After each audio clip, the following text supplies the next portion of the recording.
Did you ever think you would make it? I feel I'm so close, I could taste sweet victory. I know this life meant for me. Adam, what's your point? The future looks bright. My handshake is better than anything I ever saw. It's right here. You are a one-of-one? My son's right about I it. don't think I've ever said this before.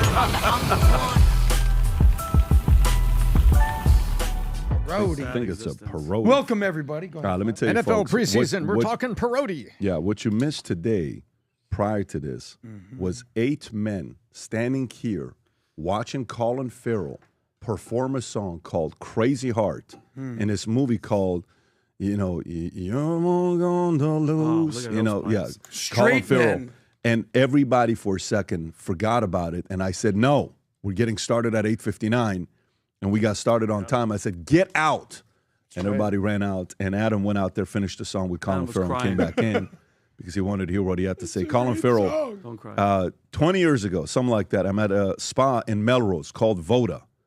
And I would go, there was a great Russian spa that I would take my guys to. One day I'm sitting there.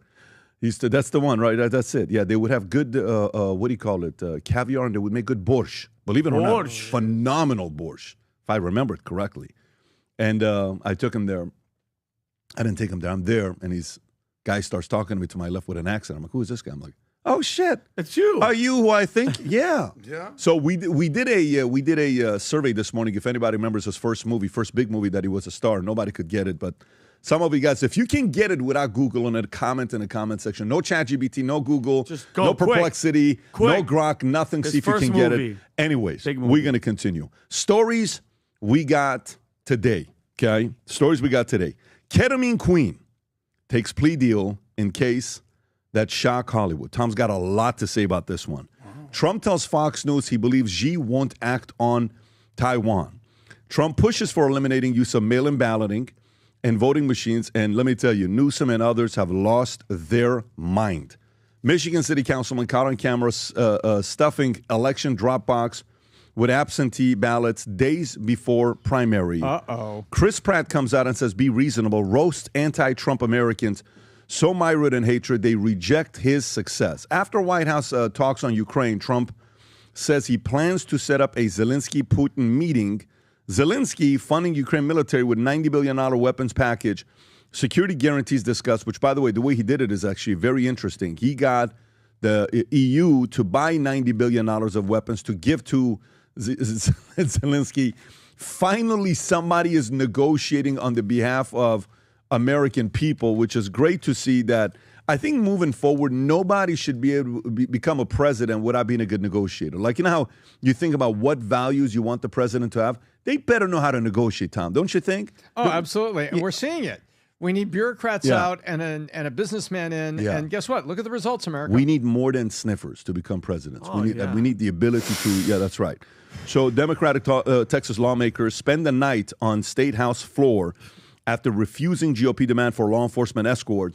That's an exciting story. Workers are now job hugging or clinging to their positions for dear life. You could have said workers are now job spooning. Okay, they don't want their jobs to go away. Adam does this every day before podcasts. I tell him to move away. America's tipping culture spirals. Oh, God. From 15% to 30% as digital guilt trip kicks in. You know how you go to a regular store? They sell shoes. You buy the shoe. Would you like to tip 22%? I just bought a shoe, buddy. You didn't bring me an Arnold Palmer. I didn't get balsamic glaze. I didn't get anything else. You want me to tip you for 30? And Vinny loves doing it. Vinny says, why only 22? Can we go 30 or 40? It's just Vinny's culture. It's a Middle Eastern side of it. It's unbelievable. It is what it is. Unintended consequence of technology. Housing starts climbed unexpectedly in July. Wall Street Journal story. Young adults say friendship is getting too expensive. Folks, we can't be friends. I lost 3 people today. New survey finds 44% skip major events due to cost. So that old song, remember, why can't we be friends? Because I'm Why broke. can't we be friends? Costs It's gone. too much. That song, that's it. You can't do it anymore. Yeah. Costs too much. Christian revival. Believe in God Finally. triples amongst 18 to 24-year-olds and a 45-year-old allegedly is going to Christian. I'm sorry. Christian revival and belief in God triples amongst 18 to 24-year-old Britons. I thought there was like a Jewish guy that was going to go to Christian church. MSNBC changed the name, folks. I don't know if you saw that or not. Unbelievable change. Is that official? It looks like they went to Hillary Clinton's marketing team with a new name. I mean, you just got to see how it looks. Wow. MSNBC to change the name to MS Now. So they could have said MS-13 now. I don't think their marketing is that smart. It would fit. You know what it is? All of a sudden, their Mara Salvatrucha ratings went up. Oh, yeah. Then what channel do you watch? Hey, Vato, what do you watch? MS I Now, watch fool? MS Now, S.A. Mara Salvatrucha now. They're actually sticking up for illegals, fool. In upcoming Comcast spinoff deal.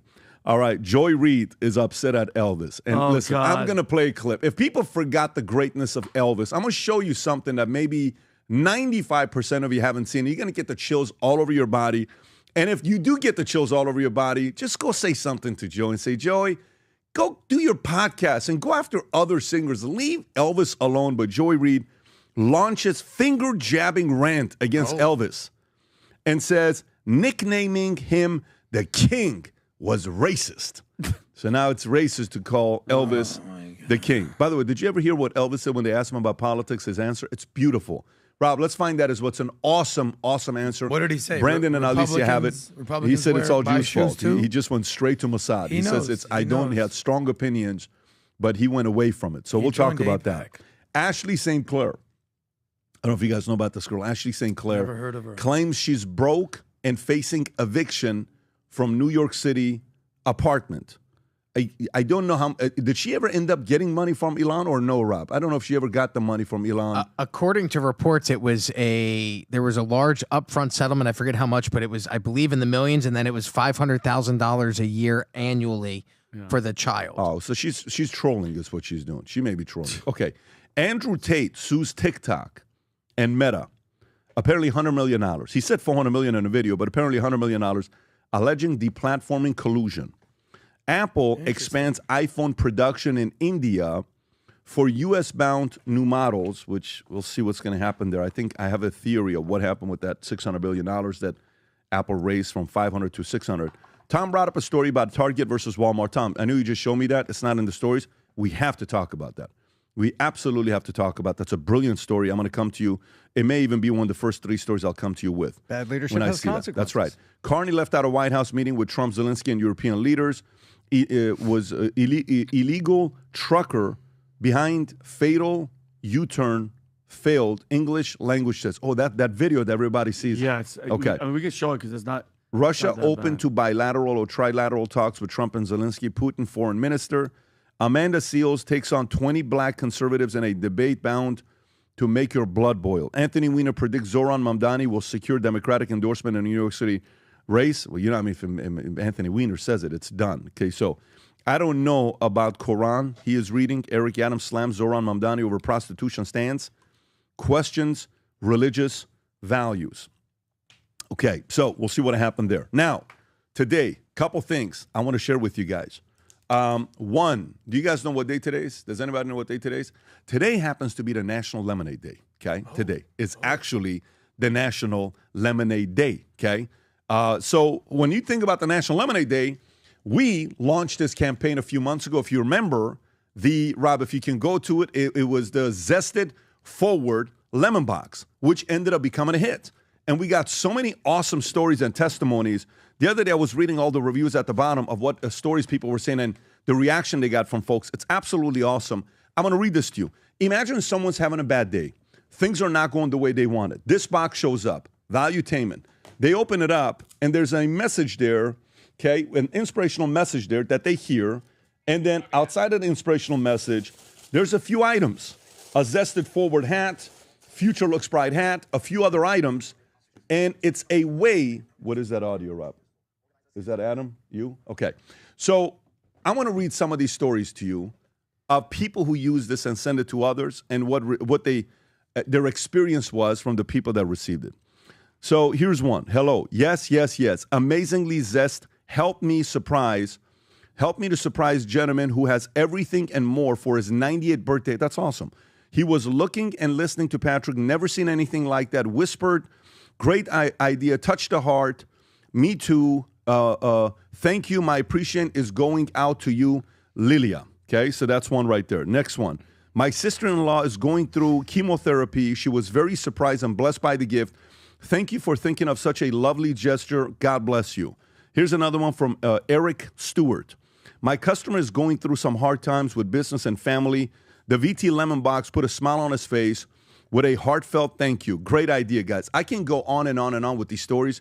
Folks, if you know a friend or family that's going through challenging times, go to vtmerch.com. Place the order, zest it forward to somebody, make someone's day. Sometimes the best feeling in the world isn't receiving the gift. Sometimes the best feeling in the world isn't you getting the promotion, isn't you getting all of that. Sometimes it's just doing it for somebody else. So if you want to start your day, for me, anytime I was having a bad day in sales the last 25 years, the first thing I would do when I would go through a lot of rejections, I would call 5 of my clients or 5 of my guys, and I would tell them how amazing they are. I would find a way to make somebody else's day. Then my spirits would come up. Then I would perform and go out there and, make my calls and meet with my clients that I needed to. So if you want to be able to do that for somebody else, send this to someone. Not only will you bless someone's day, but it's going to come back and do the same thing to you. So that's one. Number 2, August 27th, I want to remind you guys of what's happening here on the campus. August 27th, we're giving private tours of the entire campus. Right now, we're building a soccer field here. Literally, we're building a futsal field here, one of the biggest futsal fields in all of state of Florida. That's being built right behind me as we speak. Every time people come and see our campus, they're like, we had no idea you guys had nearly 200 employees, and you guys are doing all this stuff. Yes, this is what we do. Really? Yes. So if you're somebody that wants to come and get a private tour of what we're doing here at Valuetainment, Lion Holding, all you need to do is have a ticket that you bought to go to the Vol Conference. So if you're somebody that's going to the Vol Conference, if you get a general ticket, you can come here to network in the hangar. There'll be a lot of surprises there. But if you're somebody that gets a platinum or an executive, our guys will give you a tour of the entire operation. Obviously, no cameras when you come to the executive floor. And if you get a founder and a CEO ticket sold out, but if you get a founder ticket, and even if you're an existing CEO ticket holder, you come through, I'm going to give you the tour of the entire property multiple times with all the other people that are coming down. We've already had hundreds of people that have registered. This is limited to a certain amount of people because we're going to have security all over the place. If you want to go out there and get registered, get yourself a ticket. Rob, how does somebody register to put their names on the list? I'm putting the link in the description right now, and it'll also be pinned in the chat. Okay, perfect. So he's going to put in the link in the description, and it'll be in the chat. So those two things. Either make someone's day or get yourself a ticket to go to the Vol Conference. Come and get a tour of the office here and network with nearly 400 other people that will be here as well. It'll be a fun time. Having said that, let's get right into the story. All right. So what part of the stories, Rob, have we not covered with what happened? Monday, the meeting that they have, we've not covered any of it, right? Talk about Alaska, the summit in Ukraine and Russia. We just had, the flyover we talked about with the B-2 bombers. That was pretty gangster. But the Europe, Zelenskyy, that conversation we haven't had yet. No, sir. No. So let's go through that. So at first, you see Zelenskyy posts a video of a meeting some of the guys of what he was going to wear. And everyone's like, dude, this guy's not going to show up with it. Are you freaking... I was myself annoyed, saying, are you kidding me? What a terrible diplomat this guy is if he's not showing up with a suit. He showed up like this at first. Look at this. The pre-meeting. The pre-meeting. The T-shirt, all this stuff, walking around. Still disrespectful. Look For at sure. everybody's dressed That was in a like the suit. rehearsal dinner. But this is the rehearsal. He's meeting everybody and still got a T-shirt on. What a So then, all of a sudden, Trump is doing his, waiting to see what the guy is wearing when he gets out of the car. And here's what it looks like when Zelenskyy shows up. Okay, show this clip. Watch this one here. Go ahead, Rob. for the cameras watching. Yeah, there you go. He's like, I dare you not to wear a suit. Okay. Dude, if he walked out with T-shirt and shorts, Trump would have slapped him right in the face.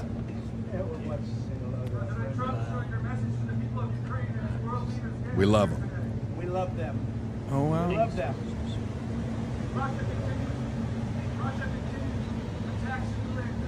So that's the visit. Good. They go in. All That black. looks like Johnny Cash. that looks like me standing on the porch waiting for a guy to come take one of my daughters out.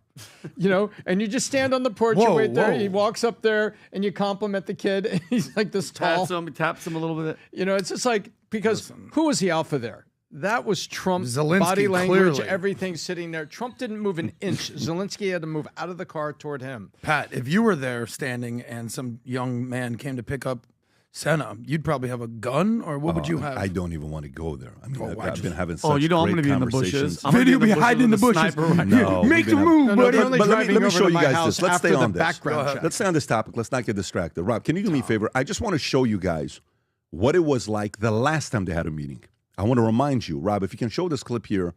This is a clip of how heated it got last time. In the Oval Office. In the Oval 'Cause they had Office. a And by the some way, meetings I'm telling after you, that. Yep. we've not even reacted to this clip. We've not seen this Okay. clip. This is a very different clip. No, we've not even reacted to Really? this a couple months ago. Yeah. Okay. I want you to see how heated it got the last time, where Trump pushed him in ways where you can really tell he was not happy, and you can tell diplomacy lacked from the other side, being entitled, coming in with what America's done for him. So just listen to the exchange. This is the last time, folks. This is not just a couple days ago. Go ahead, Rob. I don't want a ceasefire. I don't want a ceasefire. I want to go, and I wanted this.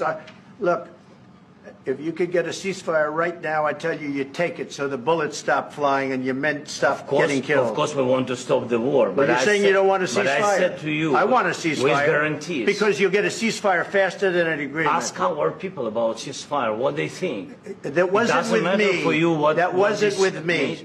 It That was wasn't with with you. a guy named Biden, who was not a smart person. This That is was your, with, this that was is with your Obama. president. It was your president. Excuse me. That was with Obama, who gave you sheets, and I gave you javelins. Yes. I gave you the javelins to take out all those tanks. Obama gave you sheets.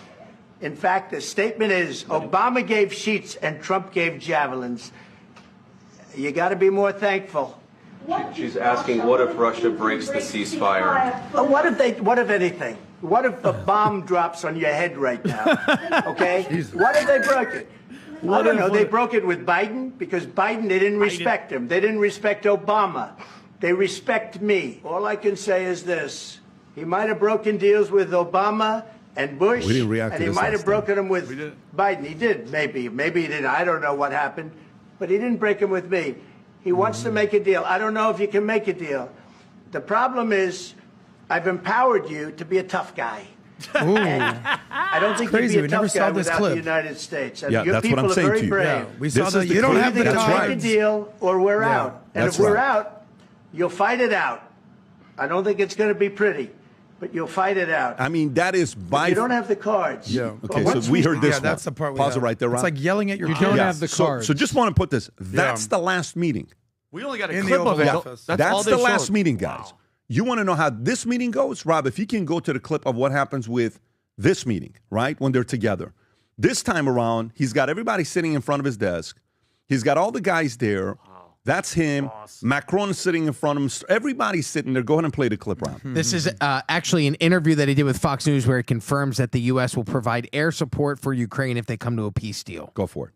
When it comes to security, they're willing to put people on the ground. We're willing to help them with things, especially probably if you could talk about by air, because there's nobody has the kind of stuff we have. Really, they don't have. But I don't think it's going to be a problem. I think if a deal is made, famous last words, right? But I think if a deal is made, I think Russia's had it. They've all had it. And for a very extended period of time, I don't think there'll be a problem. But there'll be some form of security. It can't be NATO because that's just not something that would ever happen. They couldn't do that. So who would want that? I mean, if you were Russia, who would want to have your enemy, your opponent, sitting on your line? You don't do that. So it was always thought that Ukraine was sort of a buffer between Russia and the rest of Europe. And it was a big, wide buffer. Everything worked out well until Biden got involved. Okay. So, Tom, your thoughts on this meeting, the visit, the videos, the clips. What are you thinking? Well, I love the fact how the meeting ended. And it ended without any of the Europeans going to the newspaper and saying stuff. You remember when the fight happened in the Oval Office, what you were showing there. And they remember what happened? Starmer popped off to the newspapers, and the first place that Zelenskyy went, remember this, Vinny? Yes. Zelensky's now shaking hands going around Europe with a pat on the head tour. Yeah. That didn't happen. I love point one. I love the fact that didn't happen. Zelenskyy says no to the American media, specifically Fox. He said, nope, I'm going home. I'm not going to do any interviews. Thank you very much. So everybody left the negotiation table not leaking or popping off. They went back to their respective corners. That tells me that the moderation that Trump provided got people to talk and then not leak and go home. Point one. Point two, it says you suddenly had Putin from afar saying something halfway positive about coming together to talk. So guess what? Whatever you did, Putin is suddenly not over there. Oh, we'll never do this. Forget it. Never mind. You didn't get that from Putin. So what I'm seeing, the word trilateral is working, and people are going to understand what this means. Trilateral. I am here and I will try, and the triangle is the two people that are fighting. And I believe this is a masterclass in negotiation. He got everybody in the room. He got Zelenskyy there. Nobody leaked. They all went back to their corners. And then Putin speaks up and says, well, maybe in the next step we will get together. We will have the meeting, which is what Trump said he thought would happen after he met with Putin. So it's coming true and it's not falling apart. The thing that I don't like is the way the American media is trying to kill it. I feel the American media, MSM, is like actively trying to kill. Well, what about this? And what about that? And this didn't happen. And that didn't happen. It's like, and you've got people like Rubio who are speaking back. No.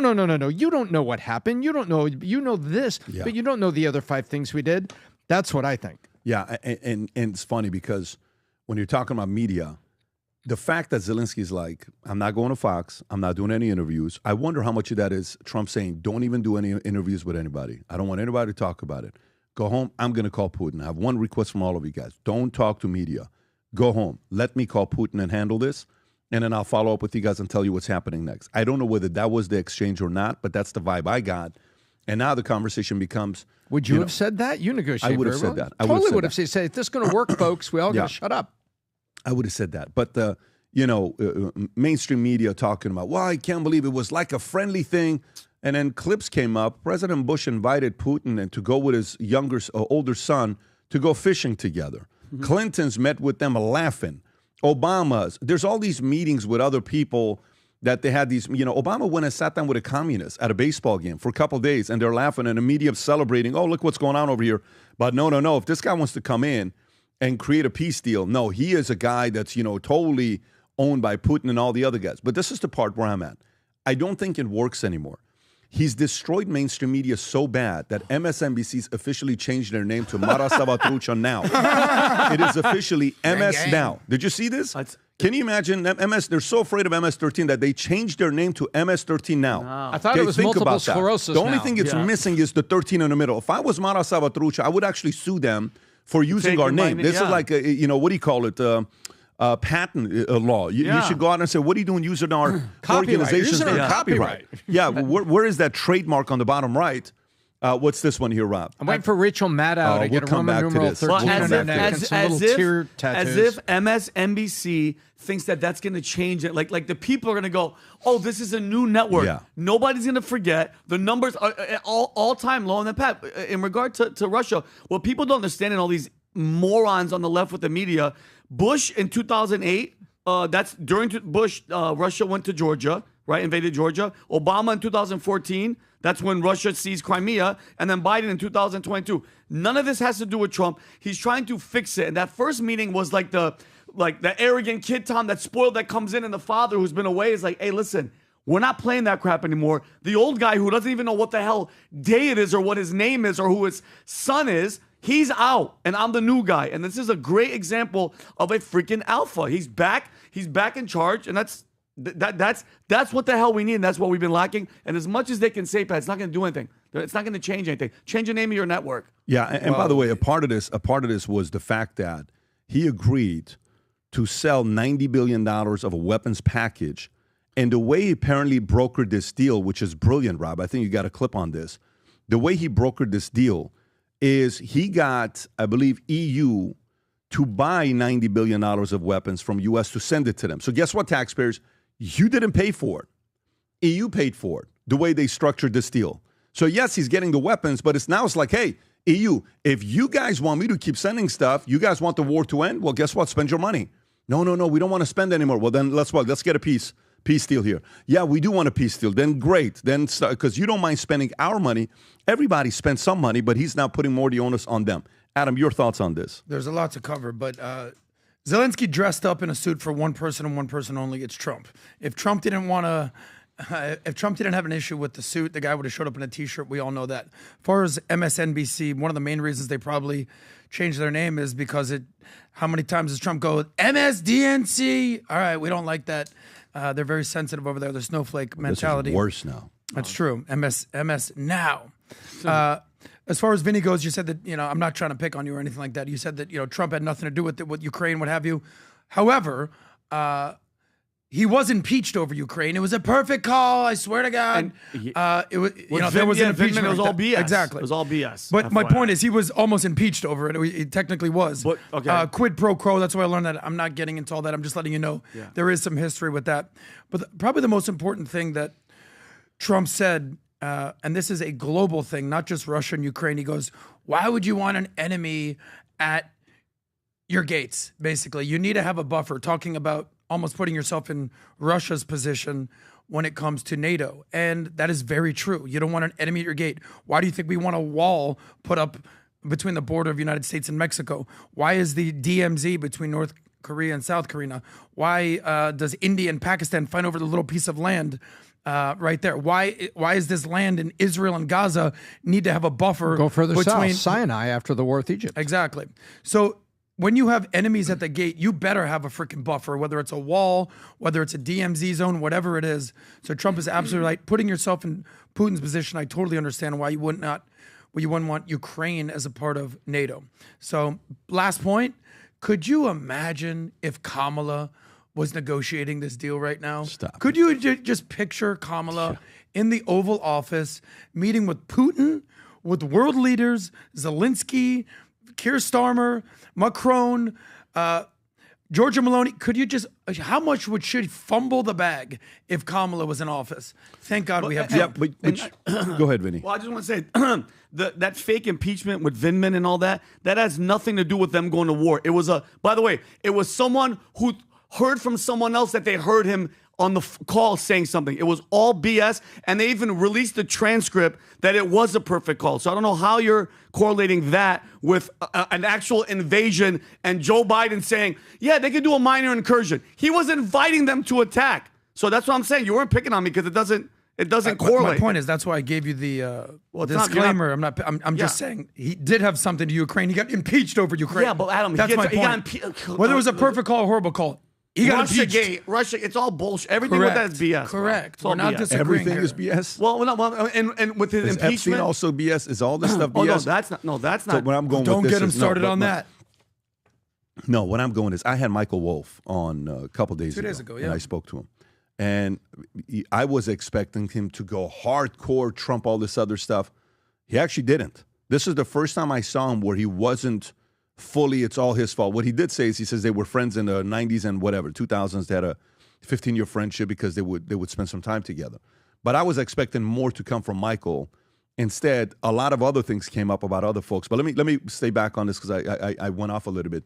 The point you were making here, Vinny, is on what happened there. It's true when you're thinking about the timing back then. But today, now, if they hold this meeting with everybody, where do they do it? Because some places, if he travels to those countries, can arrest him on crime. What do you call it? Crimes against humanity. Crimes against humanity. I don't think he can go to Germany. I don't think Putin can go you're to. talking about? I think Putin cannot have the meetings in certain places. They're talking about. I think Putin wants UAE or Russia. They're talking about back to Alaska again. I think there was a Budapest, Geneva, Switzerland came up. So this next meeting for them to be had, could be a lot of different places. But there's a few other things in the visit. Rob, can you pull up the clip of when they're standing there? And he says, wow, look at that picture right there. Yeah. Bad day. Bad day. Remember that? Yeah. That's a bad day. You know which one I'm talking about? No. You didn't see this one? Oh, this is a great clip. So watch this, what he does. He's pointing to the Butler painting. Yes. So watch this. Go back a little bit, Rob. fight. Watch this. That was not a great day. I got shot in the ear. It was not my He just finest moment. understands. He gets it. By the way, I've been let me shocked. tell you, that moment was 12 seconds. Yeah. Yeah. That probably got 50 million, 100 million online views, Yeah. right? Mm-hmm. He understands that's 12 seconds. Yeah. That's what you call a brilliant marketer and a negotiator in one. Okay, that's what he's got. Where everybody looks at him like, ah, shit, could have been a good day for a lot of us. It was a bad day. You know what I'm saying? Yeah. So it's interesting when he's playing all of those things, and then afterwards there was the hot mic moment that was released on both sides. Did you hear this hot mic moment? Hot mic. So there was two hot rod. Hot route. Hot route. You just stand over there, please. There was a couple hot mic moments that took place. One of them was with European leaders. The other one was with Trump. Which one do you have, Rod? The hot This mic is moment. where the European leaders praise Trump for dealing with the press. Okay, go ahead. Go ahead. That's all we ask for is fairness with the media. Thank you all very much. Appreciate it. Thank you very much.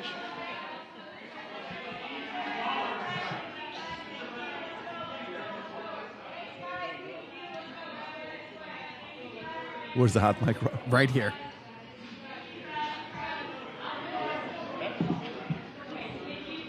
No, thank you for being so fair. Watch this. All the time. But he loves it. He loves it. For he does it always. I never Who's saying that? Georgia Malone? Ah, the moment she says it, you speak. This guy, go back a little bit. You speak Italian now? He does it always. I never want to speak with my friend. He's a very good player, golfer. You know. Yeah, I know. He went to college. But he says you He was- always. I never wanted to speak to my press. She doesn't. That was Georgia Maloney. Yeah, She hates because Italian. they see the issues with the press, right? But then there's another hot mic moment, Rob, right? Where, Trump is talking. Is this the one? Go ahead, Rob. Go ahead.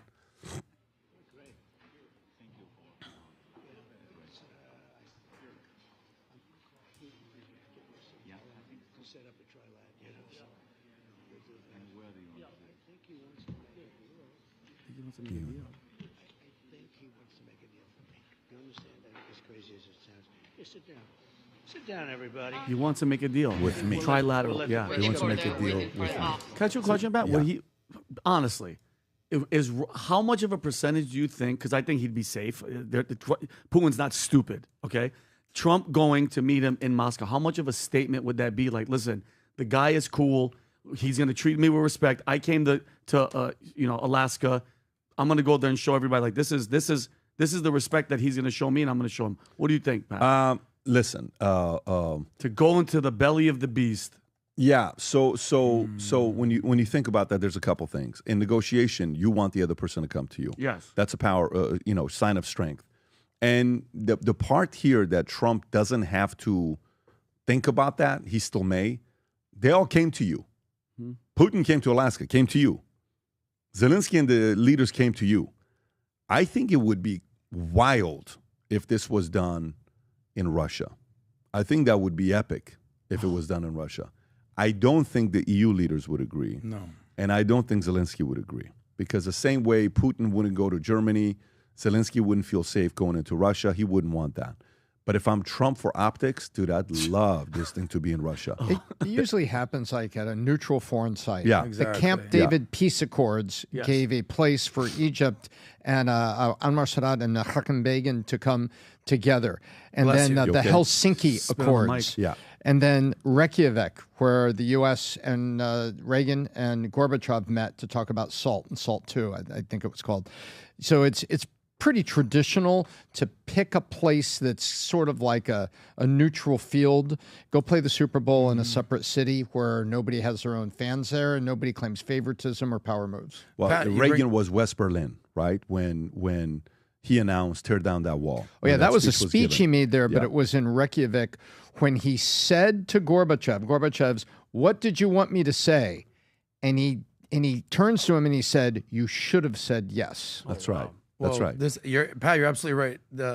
Don't forget, who's the big boss right now? It's Trump, and it ain't even not even close. close, yeah. Every world leader is coming to the United States, whether it's D.C., whether it's Alaska, to meet with Trump.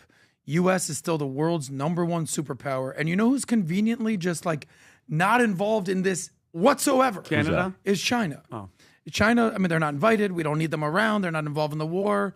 The whole world is trying to figure out this peace deal between Russia and Ukraine, and China's over there sort of excommunicated, doing their own communist thing over there. Let's leave them be.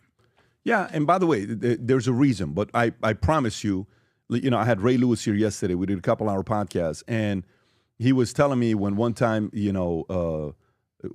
Bernie Sanders, the running back, okay? Obviously, Barry Do you mean Sanders. Barry I said Bernie Sanders because that lady on ESPN didn't even know when Drewski was wearing a Barry Sanders jersey, and thought she it was claimed Shador Shador Sanders. Sanders, So he tells me one time that Barry Sanders is coming in at a game where he's fighting for a record or whatever. He says, listen, we watched him. We knew he was coming. You know what we did? We said to the team, nothing's going to happen. And the guy ran for 41 yards, 2.2 yards a carry. He's telling the story, right?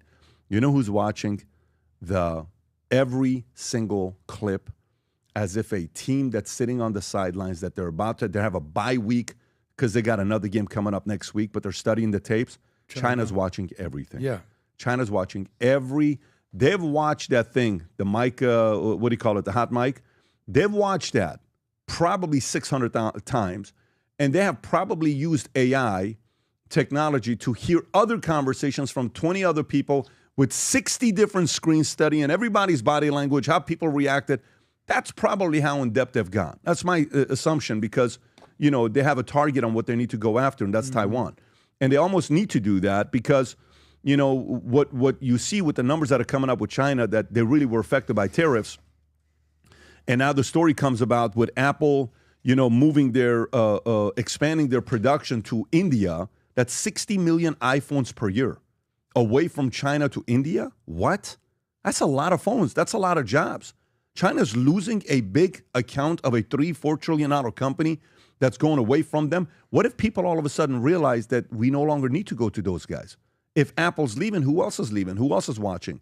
And so when you got Taiwan that's got 61% of the semiconductor chips with TSMC, which it stands for Taiwan Semiconductor Chips, they know there's a monopoly there. Not a monopoly, but they have a lynch. They got control. You got to go through it. China's not happy about it. But Tom, I'm going to come to you with the story from Bloomberg. Is Apple expands iPhone production in India with U.S. brands, U.S.-bound new models. Okay, and there was some issue with U.S. and India as well, but this is a complete separate issue. Apple is expanding iPhone production in India at 5 factories, including 2 recently opened plants to reduce reliance on China and U.S.-bound models, with operations scaling up to produce all 4 iPhone 17 models. Ahead of their September debut, this marks the first time all new variations, including pro-level versions, will ship from India from the outset. Per people with knowledge of the matter, the move aligns with Apple's strategy to diversify its supply chain amid U.S.-China trade tensions, with India now accounting for 10% of global iPhone production, per Reuters. Tom, what's the story here? So what's been going on is Apple has been preparing for the China situation for about 5 years. Apple has sensed very clearly discontent from the GOP side for years, and they have also been, remember, the last thing you just said, 10% of iPhone production. So it's not everything, moving 10%. So they went to India so that they could get cheap labor rates in a country that got them less heat. And that's politically. And, logistically, now if something does happen in China, like what if China attacks Taiwan and we put the hammer down and say, okay, embargo, no ships to any ports coming from China right now, no exports. We would do that. Like if they invaded China, if they invaded Taiwan and just went there, in addition, we'd be worried about chips, but we'd put the hammer down and say, economic embargo right now, nothing moves. And then Apple would be like, oh crap, I can't get phones. So they had a political side of it and then a practical side. The practical side was it's never good to have all your manufacturing in one place. Something happens. Could be the environment, could be a war, could be all these things we're talking about. And so they were already doing that. The punchline was Tim Cook telling Trump, well, we've been planning to move stuff out of China for a while, and we're moving stuff to India, and expecting Trump to be happy because it's hurting China. But Trump moved your next 5 moves straight down. Why don't you build them here? Bring them here. Why don't you bring it here to the USA? I appreciate that you're helping me. That helps me with China. Thank you. He didn't say it like that, Tom. He wasn't friendly about it. No, he wasn't. He says, I'm not happy. His key words were, correct. I'm not happy that you're moving them to India. What does that mean to me in states? And I think that's the reason why he raised it from $500 billion to $600 billion, that additional $100 billion. Apple thought that, okay, enemy of my enemy is my friend. Yeah. So Apple thought, hey, I'm moving some stuff out of China. It gives you, it's going to help the bargaining chip. And you get the response from him, no, that's, one side that may be okay, but you know what? Where is it here? I'll be right back. Printers moving and everything. The next day, Tim Cook, this just in, $500 billion. I mean, $600 billion. I'll be building chips. I'll be building all the things here. And that just shows you, again, the power of negotiation. Because, by the way, moving to India does help Trump, but he's not going to give that to Apple. He's going to say, no. I want the next steps. I want it here. Let me tell you this. Moving to India may help Trump, but don't forget this. Here's what you never forget, and people tend to consistently forget, my opinion. So how many years ago did U.S. not worry about China's power and they were worried about Japan, right? You go to the 1980s, basically. So 1980s with the auto industry. The ping pong, the Xi Jinping, or, not Xi Jinping. What was the guy's name? Ping pong diplomacy? Ping pong diplomacy. But what was the guy's name that did the whole thing? You brought this up in California the other day. So when you what think was his about name, Rob? What was their buddy's name? Anyways, Pat, you really got to practice your Mandarin. But let me go with this.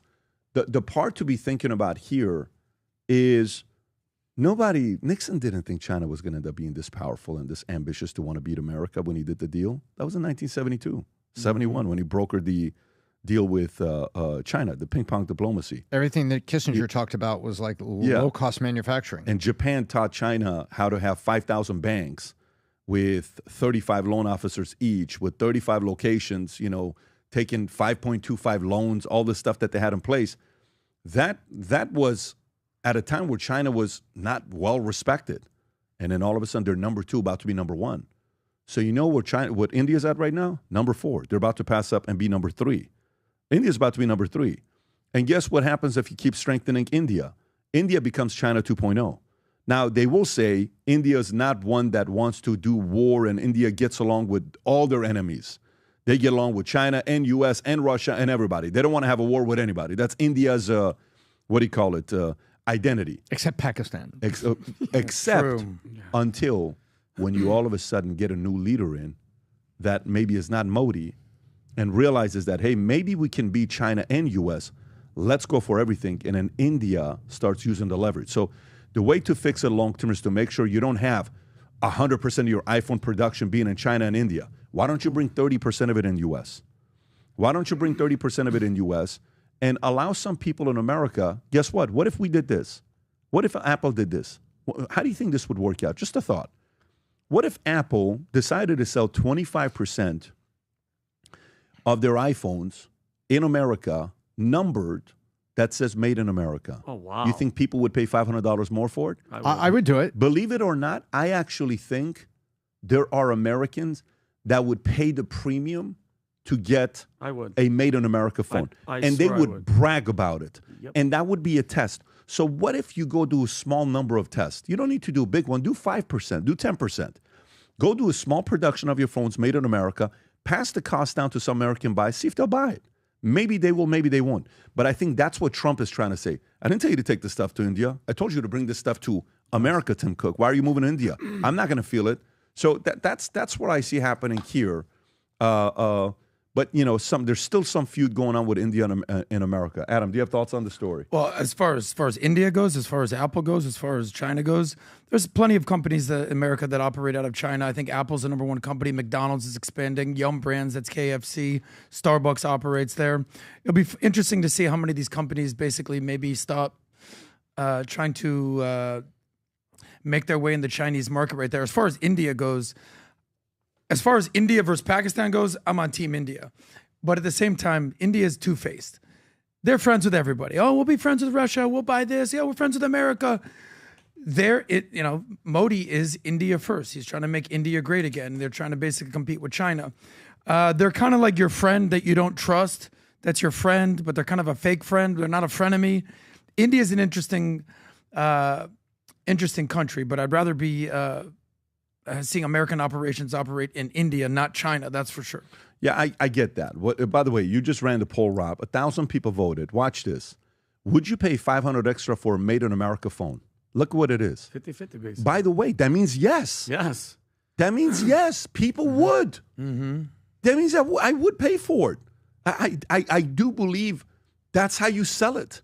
You literally, here's what Apple does. Think about the Apple box that's got American flag on it. Oh, man.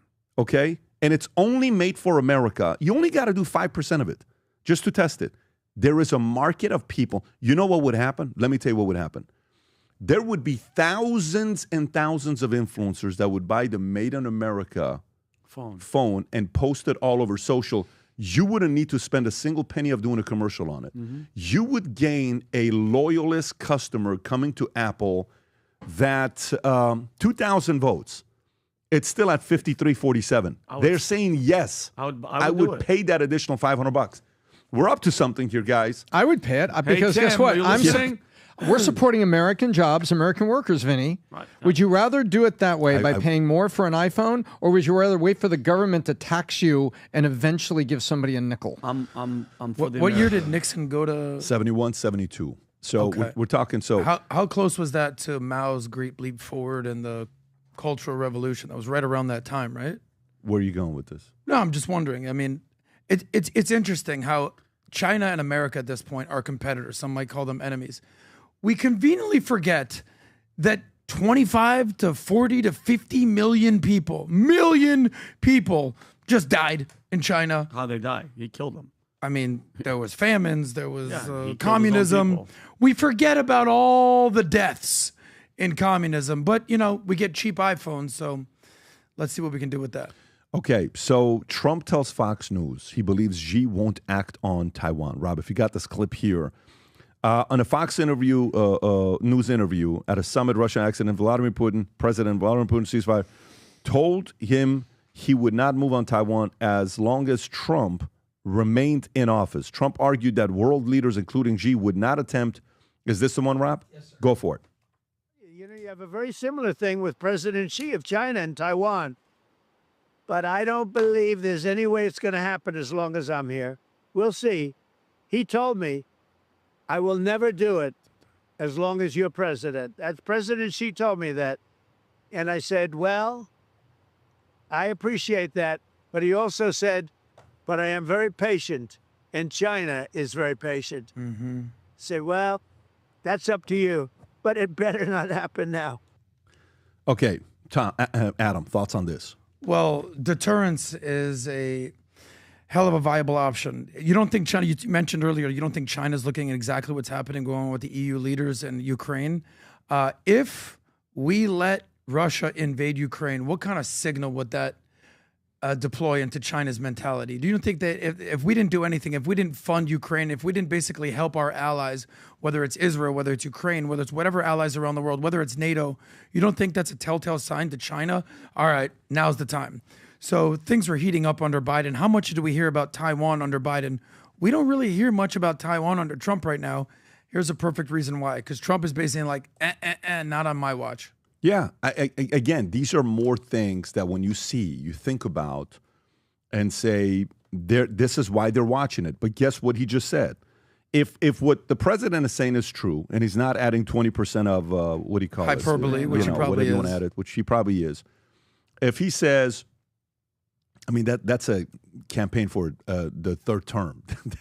Somebody can listen to that and say that's a third term type of a campaign, which there's a lot of Americans that wouldn't mind having a third term with him. Constitution doesn't allow, but a lot of people wouldn't mind having him for a third term. But if he says that, and it's true, and China's patient, that means eventually they're going to go there. You're 1 week leader away from that happening. 1 week leader away from that happening. And assuming Xi passes away, you don't think whoever takes over the leadership is going to be having the same level of ambition to go out there and take over Taiwan? That's not. Do you think that's ever going to go away, Tom, with the ambitions of wanting to go and attack Taiwan? No, there isn't. Yeah. And I have something to add really quick. This is buying time for the semiconductor companies to be building their fabs in the United States. Check this out. TSMC is building a fab in Arizona that's equal to 25% of what they have in Taiwan. Intel is building in Arizona, Ohio, New Mexico, expanding their fabs. Samsung is expanding. These are all things that have started since 23, Pat, that are going to be done by 27. Texas Instrument, 30 billion fabrication, 30 billion factory in Sherman, Texas. Micron is in New York, but a large memory fab. And Bosch is in Roseville, California, which is outside of Sacramento. And there is an article that was in Statista, but I couldn't find the link to send it to Rob in time. But it talks about this map that they've got. Vinny, look at that map. They're building everywhere. So if Trump serves the 28 and then hell freezes over and a Dem is elected, it changes the Taiwan dynamic because we've got the fabs in place here to build the chips. So because it'll still hurt, but we're bringing chips back here to mitigate the risk of China and Taiwan in future administrations if they don't happen to have the same policies as Donald Trump. And Pat, your Trump's buying this time. Was interesting in your conversation with Andrew Bustamante, the CIA guy. It's interesting when you go multiple layers deep to figure out what happens if you don't make certain moves. So, for instance, who is the axis of evil, the axis of resistance that they talk about right now? Well, there's like 5 countries. It's China, Russia, Iran, North Korea, and then maybe you want to throw Venezuela in there. I mean, they're a little bit different. But all those countries are certainly trading together. They're operating together. And then it's obviously the rest of the world, the democratic world. When one thing happens, so for instance, Russia is embroiled in a conflict, a war with Ukraine. When Iran is trying to do their thing and they go, hey, Russia, we need some drones, we need some warheads. They go, sorry, bro, we're preoccupied. Iran goes, and then what happens to Iran? They fall. And then all of a sudden, Syria, who was backed by Iran, when they're getting taken over by terrorists, they go, hey, Russia, Iran, can we have your back? Sorry, we're at war with Israel right now. So all these things have ramifications. It's a domino effect. So it's one, people are like, why are we funding Ukraine? Why are we funding Ukraine?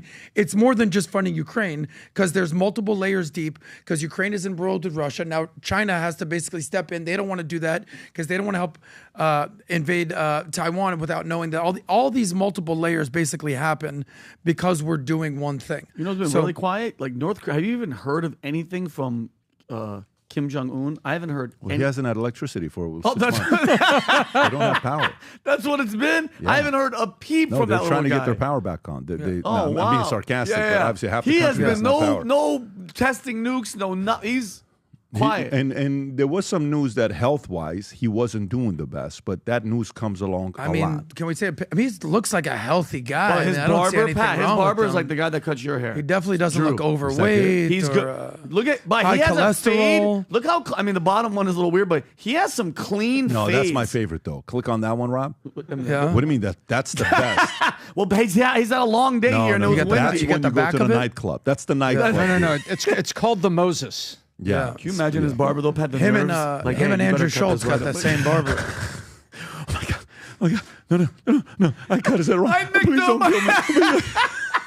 Do you know the lies that he tells his people? God. Yeah. Well, he's like, I played golf. I shot an 18. I did a hole. Yeah, that's right. His dad did. Yeah. His dad published Hole the in one. article Every single time. Let's go to the next story. First one to Respect shoot to a you, perfect Kim score of Jong-un. 18. Let's go to the next He's the best looking story. guy in North Korea. I want to go to the next story. The next story I want to go to is the story with Trump pushing to eliminate mail-in ballots and voting machines. Okay, Rob, if we can go to this one here.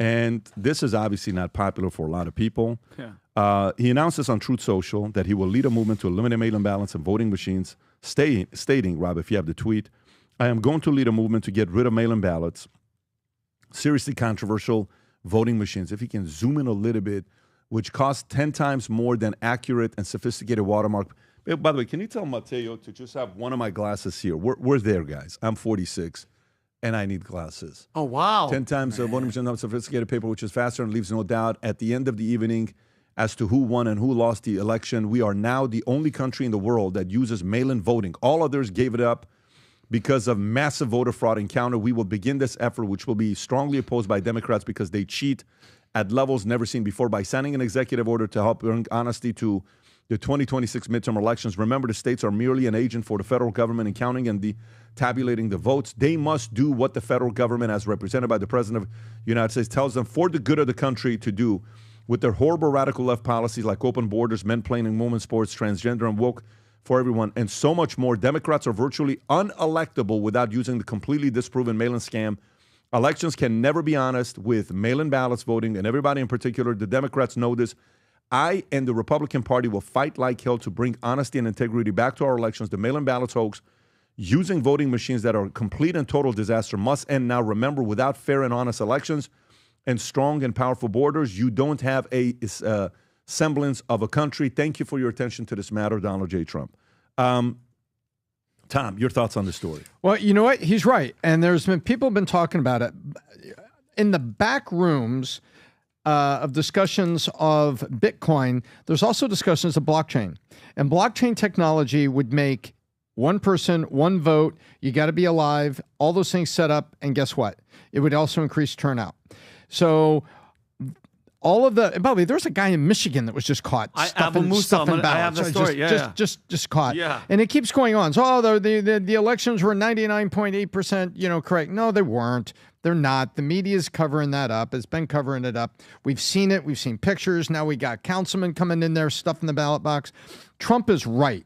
The current system is broken, and the only people that don't want to fix it is the people that benefit from it being broken. That's it. The Democrats. Go ahead. Correct. And so he's what he's saying is correct. But what I'm pointing out to people is if you also, and Peter Thiel talks about it in the big bill, oh no, not Palantir, not Thiel, not those guys. No.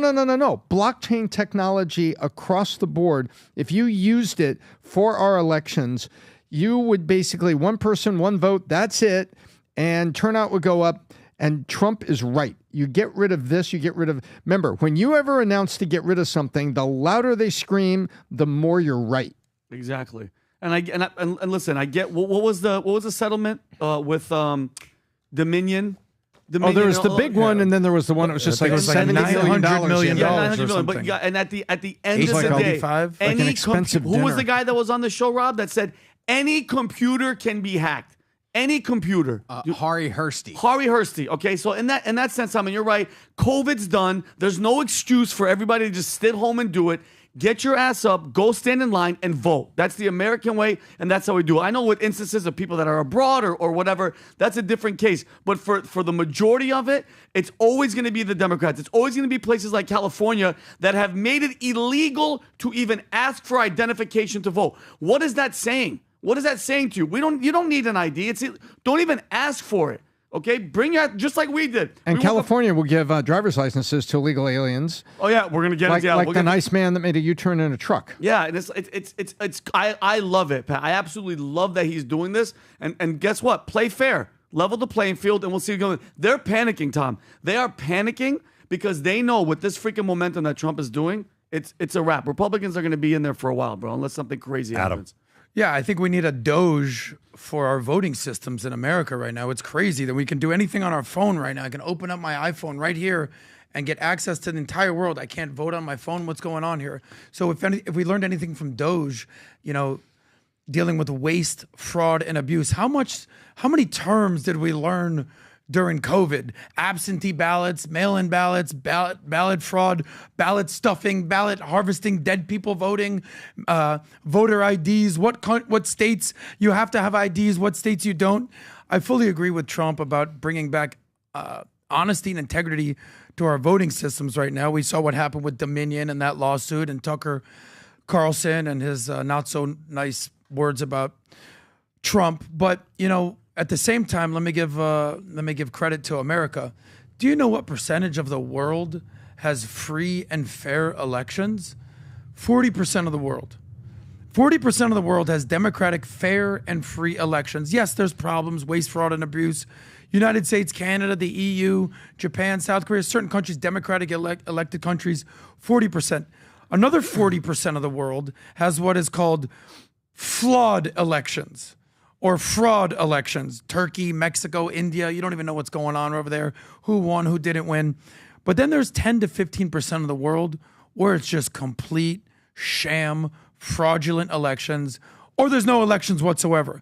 Russia, Iran, Venezuela, sham elections, and then you have countries like Saudi or monarchies, EAU and all that it's just there's zero elections right there. So as much as our election system does need to be held accountable for the infractions that definitely happen during voting. Let's not forget, living in America, you still have a voice, unlike other countries. Yeah, but we got to fix it. You know, that argument that says, oh, it's so bad, all these other things here. That's kind of like the mainstream media. Oh, it could be so worse. It could be like this. It could be like they just declare the results in North Korea. He wins again. No, I want to fix the one we got. And if we're the greatest country in the world and we got the technology to do it, let's fix what we got. Hey, Tom, I agree with you. I feel like that we just went through COVID, and during COVID, we found out all the different ways that elections can be flawed and ballots can be stolen and stuffed in this country. It's like the Center for Disease Control saying, let me tell you about the 9 new cancers we just found. But by the way, everybody's healthy, and that's baloney. That's kind of the way I feel about it. During COVID, we found out all these ways. Ballot harvesting, what's that? I'm with you. I agree with you, Tom. It is if we've baloney. identified all these ways, why don't we go fix it? So here's the part, and that's what he's trying to do. I think that's what he's trying to do, of course. I'm with him. But the part with this that's super scary, if he does pull this off, you know what America could finally see? I don't know if you noticed, there was a story that came out from, maybe it's MSNBC. I think it's MSNBC. MS. Now. Forgive me, Mara Salvatrucha. Yeah. So this came out from Mara Salvatrucha Now. It stands for And more. So now. when it came out, what they talked about is, Rob, if you can pull up the story, it was a picture of AOC, Newsom, the new way of attacking. Just go to their YouTube channel if you could. Go to their YouTube channel, MSNBC. You'll see this. They're trying to say that everybody is going to the way that Trump campaigned. Go to videos if you could, Rob. Just go to videos and go down. You'll see the title right there, all the way to the right. Don't play it. Just go to the zoom in a little bit. Zoom in a little bit. Look what it says. Democrats are getting a MAGA-like makeover to take on Trump. Yeah. This is an Axios clip, right? And you're seeing Newsom attacking. You're seeing Mamdani attacking. You're seeing AOC attacking. They're planning on 2028, right? Now, obviously, Mamdani is not going to be a part of that. AOC could be a part of 2028. So could Newsom.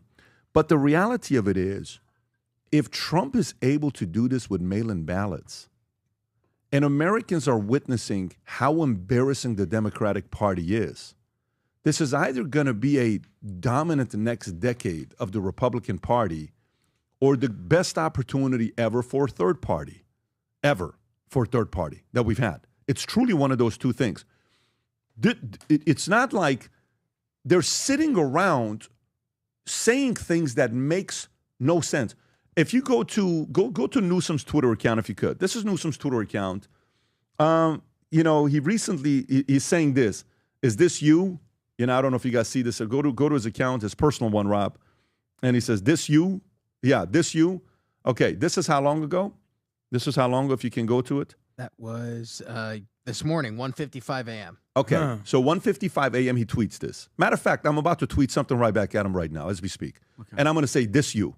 Rob, can you type in Newsom favorable, unfavorable ratings?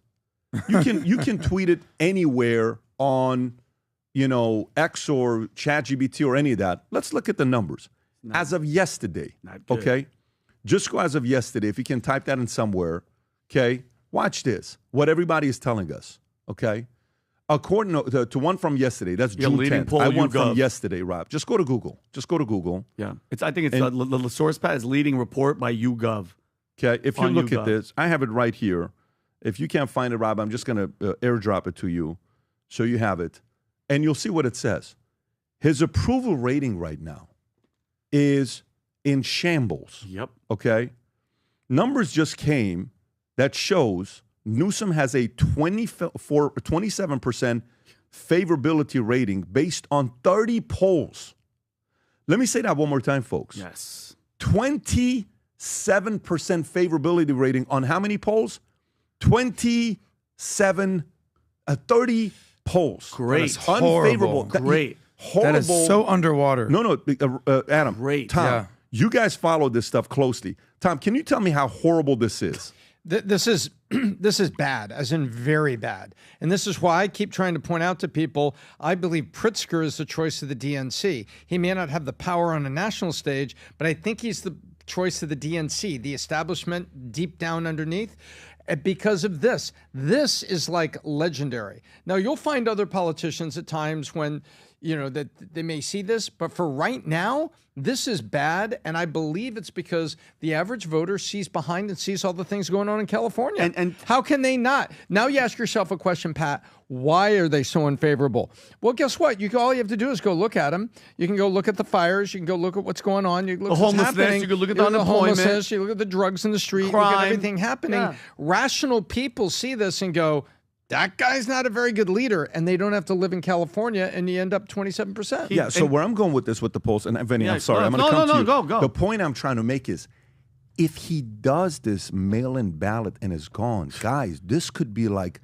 the biggest expose of the Democratic Party ever, that most of Americans didn't agree with you on your policies.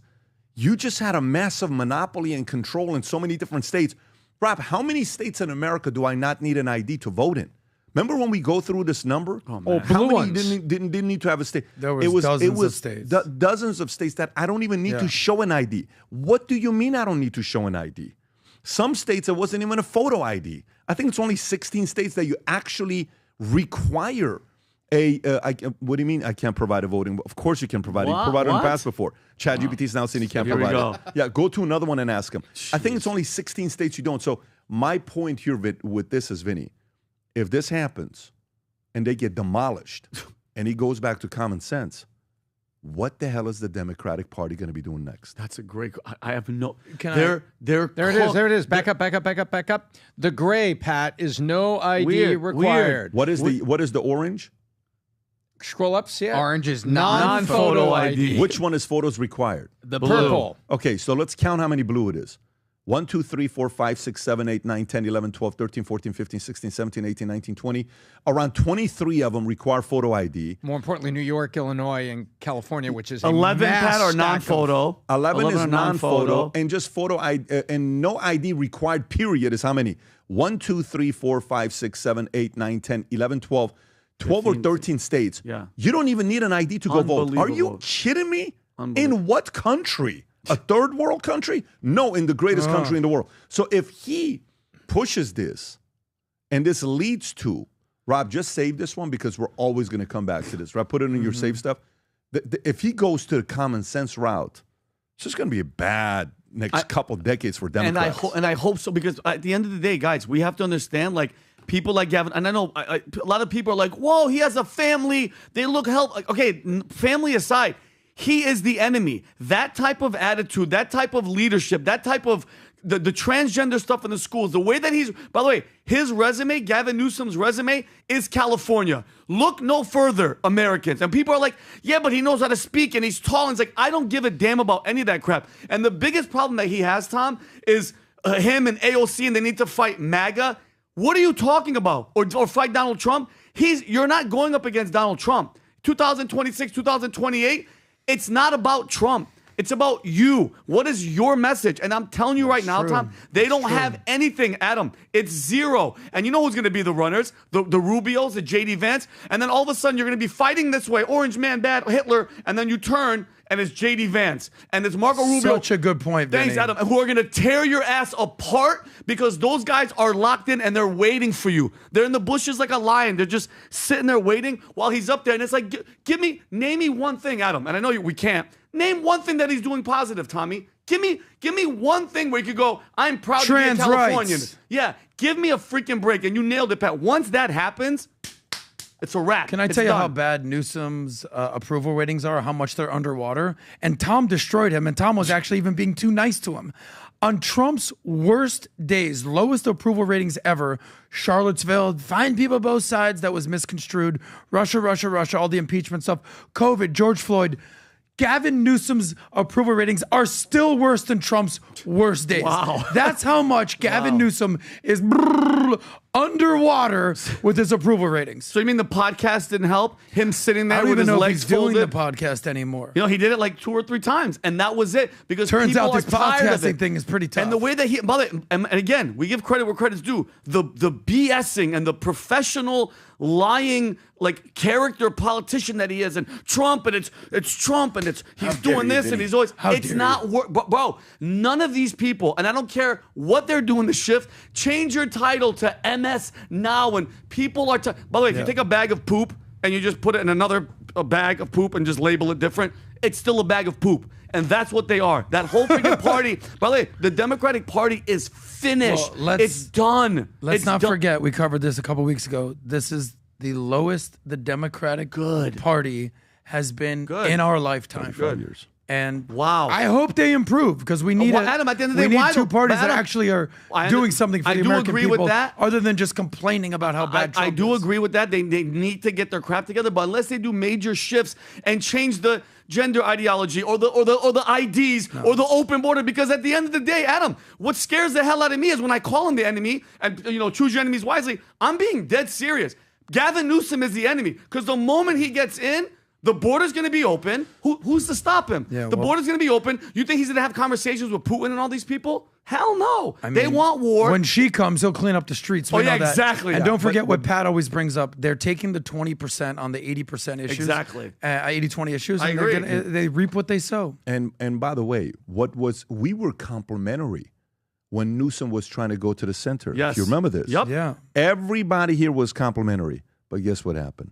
He went back. He can't help himself. Yeah, Well, no, He can't help he's in himself California. because he's owned. And Yeah, it's not even exactly. that. He's owned by them. So he still campaigns as if he's running for California instead of running for the states. And it's actually great running for because United the States. country. Yeah, it's actually great because the world, everybody is seeing what the guy's all about. Fantastic. But numbers don't lie. Just like when he likes to go after Trump, unfavorable ratings, as bad as it is today, it's pretty bad. It's pretty bad when you're looking at those numbers. But let's continue. Let's continue with a couple of the stories that we got going on here. I want to go to the story of Joy Reid and Elvis Presley. This one just really is, I don't understand it. I don't understand, to go after something like this. Like it's almost like she wakes up in the morning saying, how can I be viral for the dumbest idea ever? And thinking, guess what? I'm relevant. They're talking about me. Yeah. And not realizing this is definitely not the way of doing it, but maybe she thinks she is. So Joy Reid launches finger-jabbing rant against Elvis and says nicknaming him the king was racist. I don't even want to go through this. Rob, do you want to just play this clip and let the audience see it? Go for it. They can't fix the history they did. Their ancestors made this country into a slave hell. But they can clean it up now because they got the Smithsonian. They can get rid of all the slavery stuff. They got PragerU. They can lie about the history to the children. They can't originally invent anything more than they ever were able to invent good music. We black folk gave y'all country music, hip hop, R&B, jazz, rock and roll. They couldn't even invent that, but they have to call a white man the king.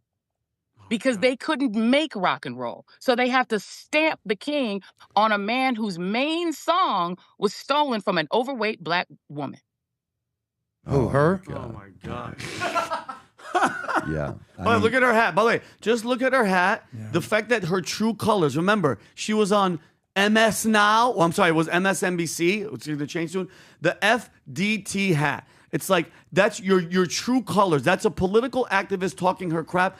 And like, I don't understand. Like, how you nailed it. How do you wake up in the morning and that's what you're talking about? That's what it's talking about. Mind you, it's 2025 and people like Joy Reid, Pat, that's all they want to keep bringing up is racism and slavery. And guys, we're not trying to erase history. It's history. It happened, okay? What year was it, Adam? What was the height? Of what? Of slavery. I mean, the Civil War was 1861. 60s, and then guess what? Think about it. When slavery was abolished, when? Yeah, when Abraham Lincoln and the North won, so listen, 1865. It happened. So when you hear it happened, but when you hear people like this, it's almost as if when you hear white supremacy and white this and racism and slavery, it's as if it was yesterday. Okay, it's been done for a long time. We're nowhere near where the hell we used to be. Okay. I hate that attitude. It's divisive. It makes people want to hate. It just keeps reminding you of shit that happened in the past. I'm not saying forget it, but can we move on? Did you guys see the Jillian Michaels clip on CNN? How's our girl doing? When she said 2%. They lost their minds? Have you seen this? They lost Rob, their minds. Can you go to this clip with Jillian Michaels? Jillian Michaels, again, same thing. She's on there. They're talking about what percentage of Americans own slaves. Watch this. Why? And they've been trying to target her since that day till today. Go ahead, Rob.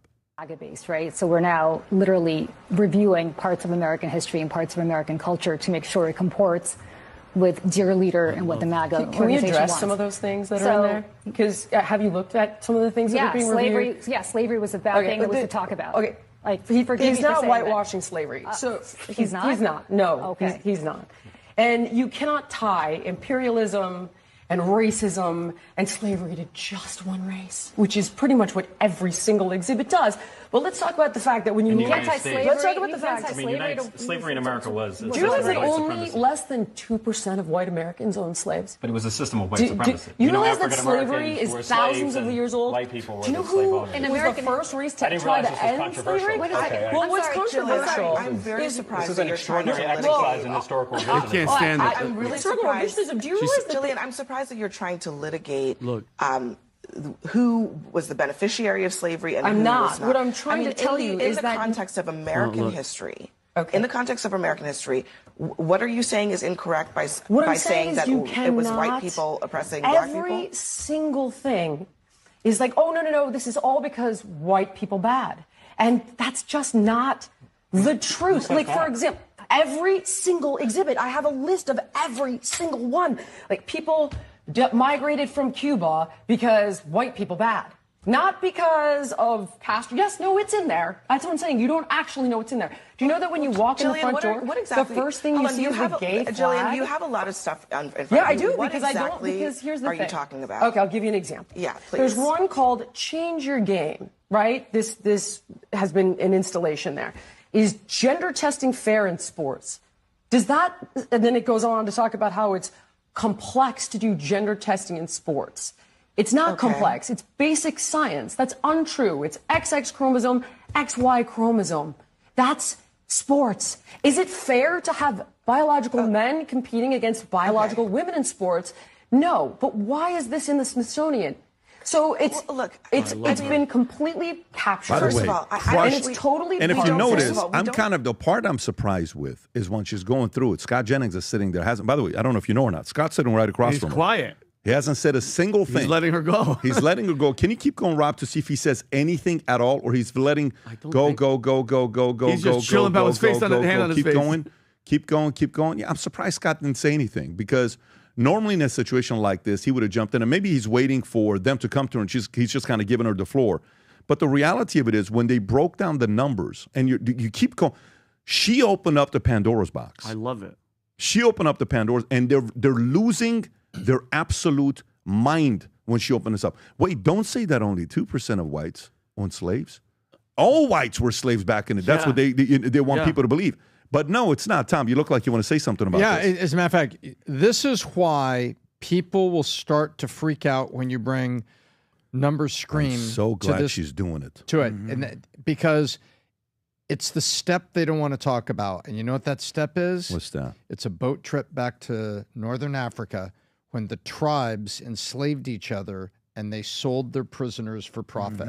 Slavery started with blacks enslaving and imprisoning blacks, tribe by tribe, in northern Africa, and selling them to people that then traded them elsewhere. That doesn't make it right. That doesn't mean we didn't need Abe Lincoln. We needed Abe Lincoln. That doesn't mean we didn't need 1864, 1865 and legislation. Definitely, we needed that. That doesn't mean we didn't need civil rights in 1968. We needed that. But it also means no one wants to talk about the scope of the problem because it's their blankie. Of course. And they can use that to keep doing things and to keep pushing things and to keep punishing and going back in retribution, because their feeling says reparations and retribution is forever. I want that forever, and I want to use it forever, and I want to beat you with it forever, and I want to get stuff forever. We're not going to let it die. It should never die in the pages of history, incorrect or edited or change, ever. But we need to have the full story. There was a very famous video that was a British teacher going after, I think it was BBC, absolutely going after the newscast and saying, slavery started in Northern Africa when tribes enslaved tribes after wars, and they deliberately didn't kill their prisoners so they could sell them for a profit. Of course. This is their history, not our history. It's what they wrote. Yeah. It's what's there was there. And so it's like, no, you're not changing history. No, we're not. That's the record of what was there. They kept records of it. They were proud of it because they conquered other people. They were proud of conquering. And then they sold them to explorers and traders. Yeah. And so nobody wants to talk about that. Nobody. They want to take a small percent, give them victimhood, make them a voting bloc, and then make them see bigger than everything else. That's trans. That's all the things you see. That's the Democrat playbook. We should never, ever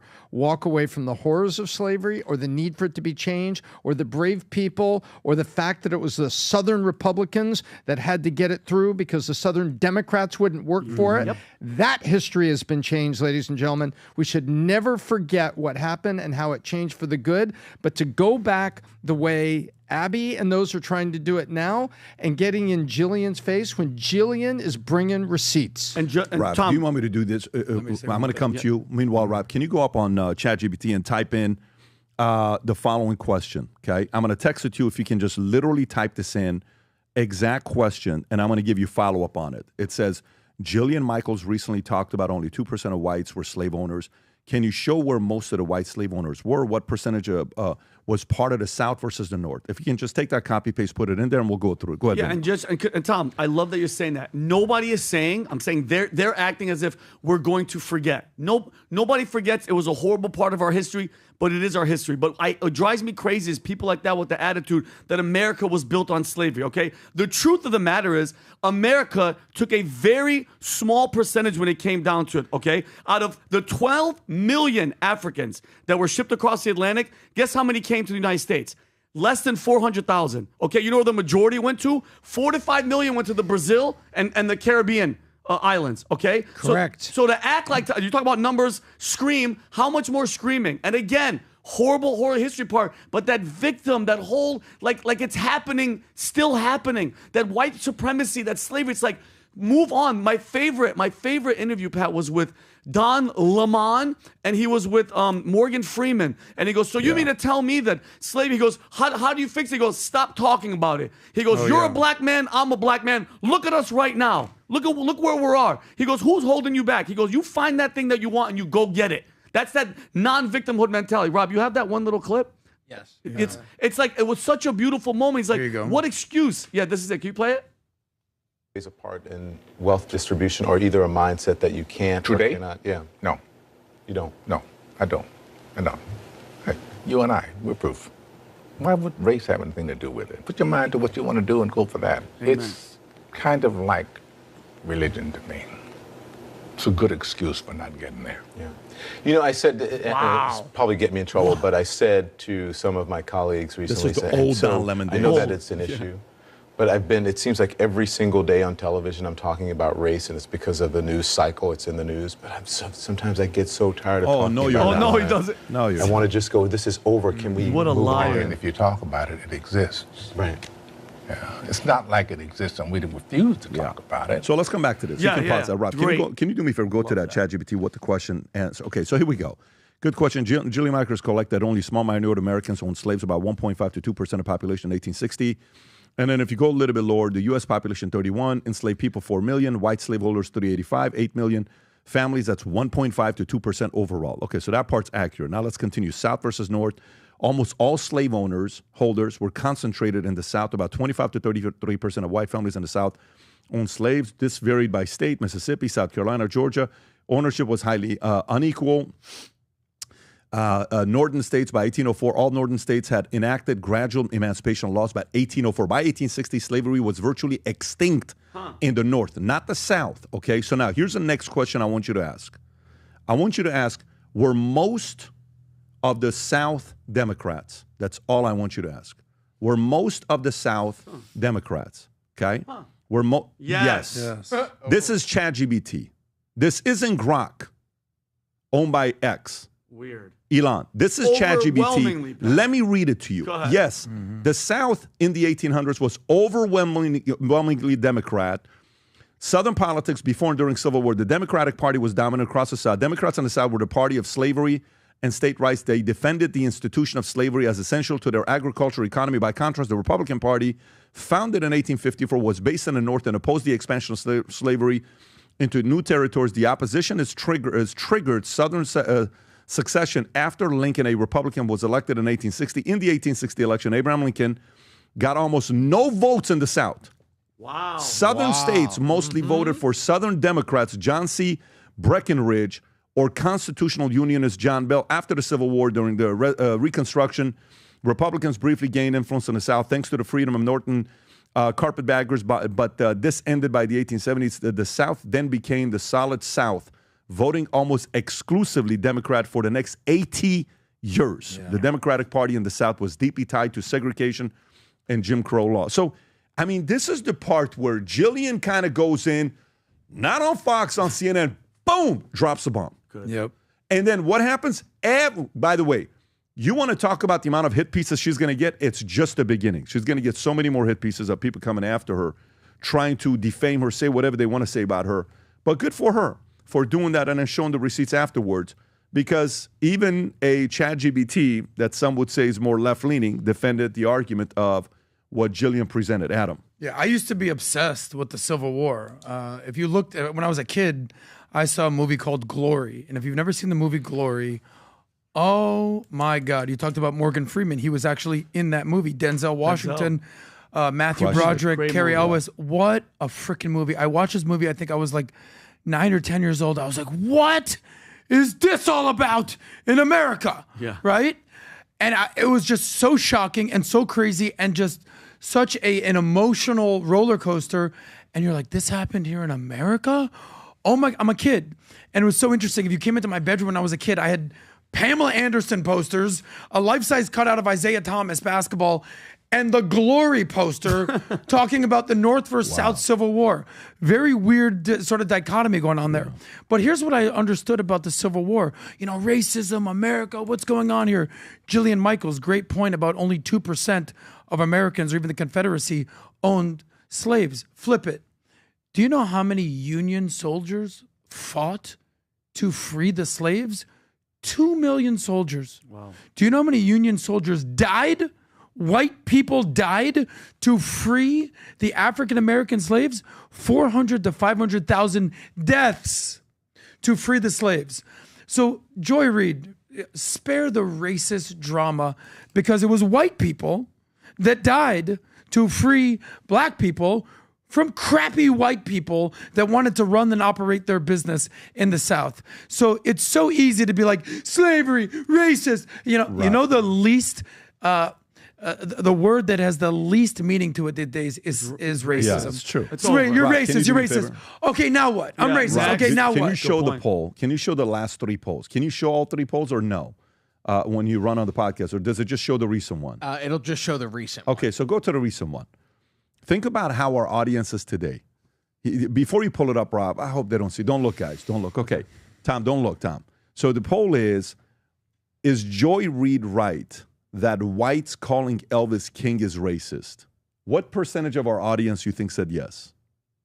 35%. Our audience? No, our audience, 10%. You looked at it. You looked I at it. swear to God, it not. Okay. Tom, what do you think You it didn't is? put it up. I think it would be like 17, 20%. 10% and we would look at that and say, oh my So God. Adam's right again, Tom. 10% said that he is racist, right, with the poem. By the way, 5,000 people voted for this. By the way, he didn't call himself the king. People called him the king. Damn So right. oh, by the way, James Brown is the godfather of soul. Oh, now we're He's a racist because he's the mafia. godfather. Yeah. But I want Stop to it. do this, guys. Guys, if there's a clip that I'll be with my kids, Vinny, I've showed it to you as well. If Rob, do you have this clip or not with Elvis? If there's a clip, I'll send you the last performance, specifically the one I like. Yeah, this one right here. Mm-hmm. So this is a couple months before he dies. Oh my. This is the first time ever he performs Unchained Melody publicly.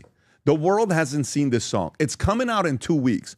You can tell he's either inebriated, he's either on drugs. He is not doing well until he opens his mouth. You realize the magic of this guy, no matter how drunk he was, no matter what was in his body. Pills. He still, just watch this, and you tell me if you would call this guy king or not. Go ahead, Rob. This is a song that I just recorded, and it's an old song called Unchained Melody. I had to play the piano, so it'll take just a second. Look I don't know all the chords. Breathing So breathing heavy. if you hear me, get my fingers caught in the keys back here. You know, Not you know doing what well. it Look is. how big he was. Figure it out, son. Now, Johnny, you gotta make it your mind, son. You gotta hold the microphone, put the scarf on, hold the ring, show me the right keys. Got it? Breathing heavy. Yeah. Well, watch. Oh. There's a reason why Okay. they call him king. And never performed internationally because of his manager. Yeah, that's Think right. about that. I just recorded it, and I don't know. Listen to the way he talks. Is it out? 2 weeks. 2 weeks to be out? This song's been in Unchained so many Melody. movies. Ghost. Folks, Ghost. brace I'm for gonna impact. call Sit Unchained Melody. down. You'll see why. I'm gonna cry. That's what I was It's going to make you sit down. I'm telling you. You're going to have the chills all over your body. I'm going to stay quiet and just listen. How you like it so far? How you like it so far? Listen. Listen. Oh, my God.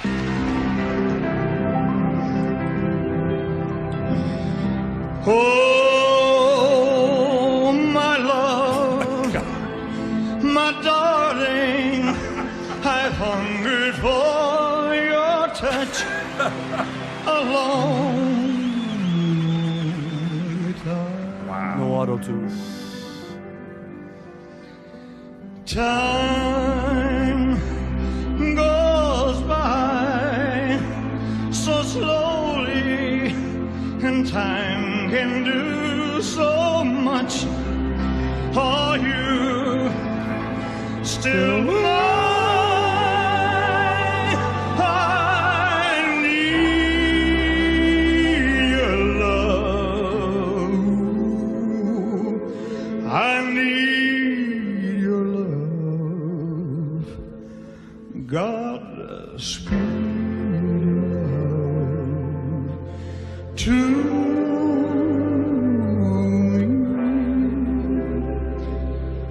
Lonely rivers flow to the sea, to the It's sea. about to light it up. Watch. To the open arms of the sea. Lonely rivers cry, wait for me, wait for me.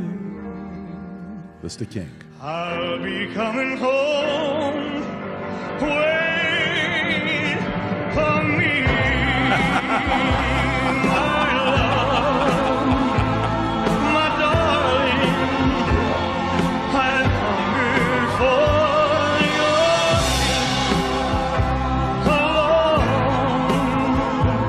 your lonely time. You can pause it right there, Rob. Wow, Listen, the I ending- can listen to the this. ending though when he goes all in. Yeah. I mean, listen, there's a reason why they call this guy the king. He was asked about his political views. Look what he said. This is what he had to say when they asked him about his political views. Go ahead, Rob.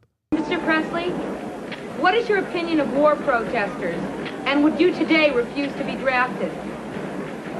I just want to keep my own personal views about that to myself. I'm just an entertainer, and I'd rather not say. Do you think other entertainers should also keep their views to themselves? No. No, it's their business. No, it's their business. No, But this he is joined, who I remember, am. he joined the military. He for served God's in the sake. U.S. Army. Yeah, but when his career was taken off, he's This like, guy I'm going to go loved serve. America. Yeah, he did. Let me bro. tell you, he loved America. And guess what?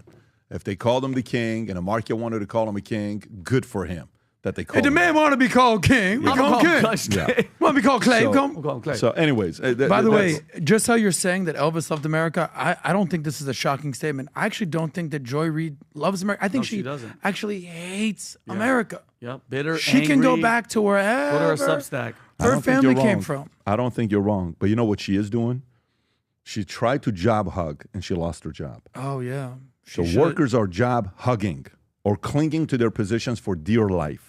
This is according to New York Post. Folks, let's read this story, okay? So the quits are among U.S. workers dropped to 2% in June, 3.14 million people quitting compared to 4.5 million in November of 2021, reflecting a shift from the great resignation to job hugging.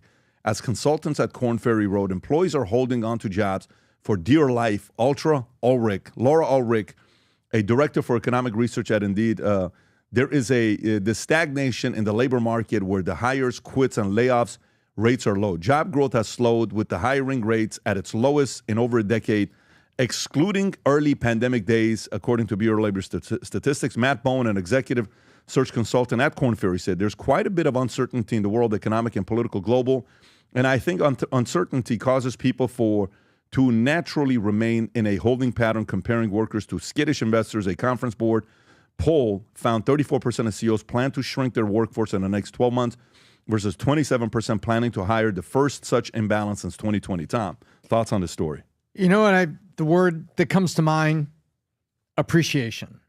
So now we're not printing money. We're not just giving you stimulus checks.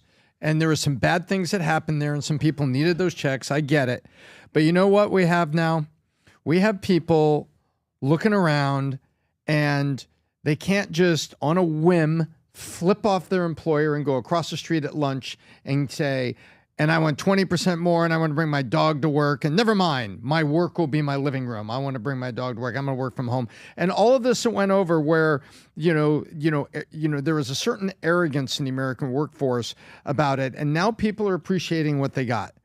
And now maybe AI taking jobs, maybe not.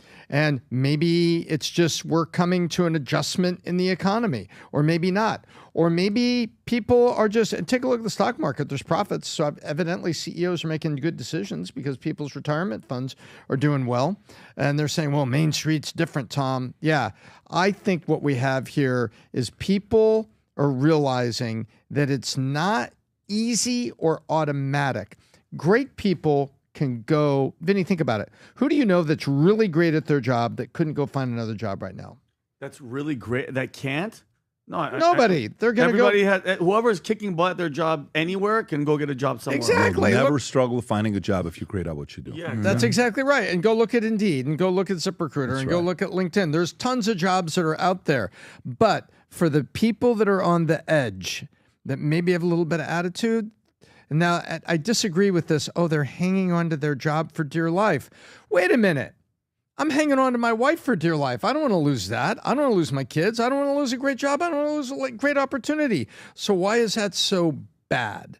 I think that what we're seeing is appreciation, and it's harder for people on a whim to trade jobs right now, and so they're not.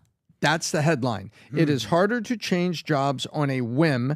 So some people are not changing jobs, but great people that reach milestones in their careers are able to find that next job because there's tons of jobs that are available. And I love these, these headlines that are just made to create clicks. And the underlying message is the economy's just fine, and great people that invested themselves with great attitudes and great skills are finding good careers. And maybe people that are on the edge of that have to keep the job they got and maybe appreciate what they got. By the way, you know what's the one thing about this story, Tom? Who are the two people that they quote? From what company? Korn Ferry. Korn Ferry. What does Korn Ferry not like? Your job huggers. You know why? Because Korn Ferry wants you to quit your job and go elsewhere once every other year. Oh. Because the more you quit your job and go elsewhere, it's a new 25% commission they're making. And they want you to go and stay at a company for 1 year so they get 100% of commission. 2 years later, they want you to quit to move you to another company again because that's how they make their money. They can have one executive that changes jobs 5 times and they get paid 5 times on the same exact employee. That's their business model. I don't know if you understand what I just said to you. Their job is to call you to be open-minded so they can move you 5 times. They don't care about your, let me stay there and, stay with a company for 20, 30 years. If people stayed at companies for 20, 30 years, Korn Ferry doesn't exist. Yep. Just so you know that. They don't want that business model. They sell moving. So during COVID, when I was like, dude, they don't appreciate you, you should do this. That was the script. They would call and say, do you ever feel like you're not appreciated? Underappreciated. Oh, my God. Overworked. Look, I mean, I don't know a lot about the company, but Vinny, there's just... It's becoming where, I'm not trying to say these companies are becoming, they take their employees for granted. Really? Yeah, they take their employees for granted. And look, if you were ever open, I have 3 qualified jobs that they're willing to pay you bonus, that they're willing to do this, and they're willing to do this. And I know these guys, they would appreciate you. And let me know if you're open to it. Maybe simmer on it and let's you and I talk on Monday. I know you're at work right now. That's the script. I'll simmer. That's the script. By the way, now watch this. Wow. You want to see part 2? Part 2. So that's Pat from Korn Ferry get you to move valuetainment. Okay. And let's pretend Adam's the CEO. Hi, Adam. This is Tom from Korn Ferry. Hey, I understand Tom. that you've got some job openings. I'd love to help you find some people. Go right ahead. Korn Ferry makes a double. Wow. Double dip in Korn Ferry. Yeah. Did you get it? So then they move you. You move. By the way, they're not bad people. It's a multi-billion-dollar company. We've used their them. economy. They're very good at what they do, by the way. They're very, very good at what they do. But that's the business model. How does a divorce attorney make money? Divorce. Imagine if divorce, the statistic came up and said 99% of marriages are staying together 30 plus years. There is no divorce attorney. No, they're done. Divorce attorneys got to be like, hey. I'll throw a couple sky miles your way. Come here. Well, you seem really nice. Wow, you seem really nice. Maybe he doesn't appreciate you. So you bring up the word appreciation. I think there's another word that comes down when you're talking about employees and employers, and it's loyalty. I've been with the company I worked, Welcome Funds, 18 years. I'm a pretty loyal person. Every time I would go to NALBA, I would get recruited by some insurance company, some carrier. I said, listen, they treat me fairly, they compensate me well, I'm staying here. It always weirds me out when I hear people, I said, are you friends with anybody from high school? Nah, I don't talk to anybody from high school. What about from college? Nah, I don't talk to those people. I'm still friends with people from elementary, middle, high school. I'm loyal to a fault. I have friends for 20, 30, 40 years. Do you know how hard it is to stay at a job for over a decade? The average person in America, do you know how many jobs they have in their lifetime? A dozen. I've been at the same job 18 years. And if Pat will have me, I'll be here another 18 years. Sorry, guys out there. They tried to fire me the other day. I showed up the other day. I said, I don't even work here, guys. That's what makes this thing so difficult. Shout out to Seinfeld.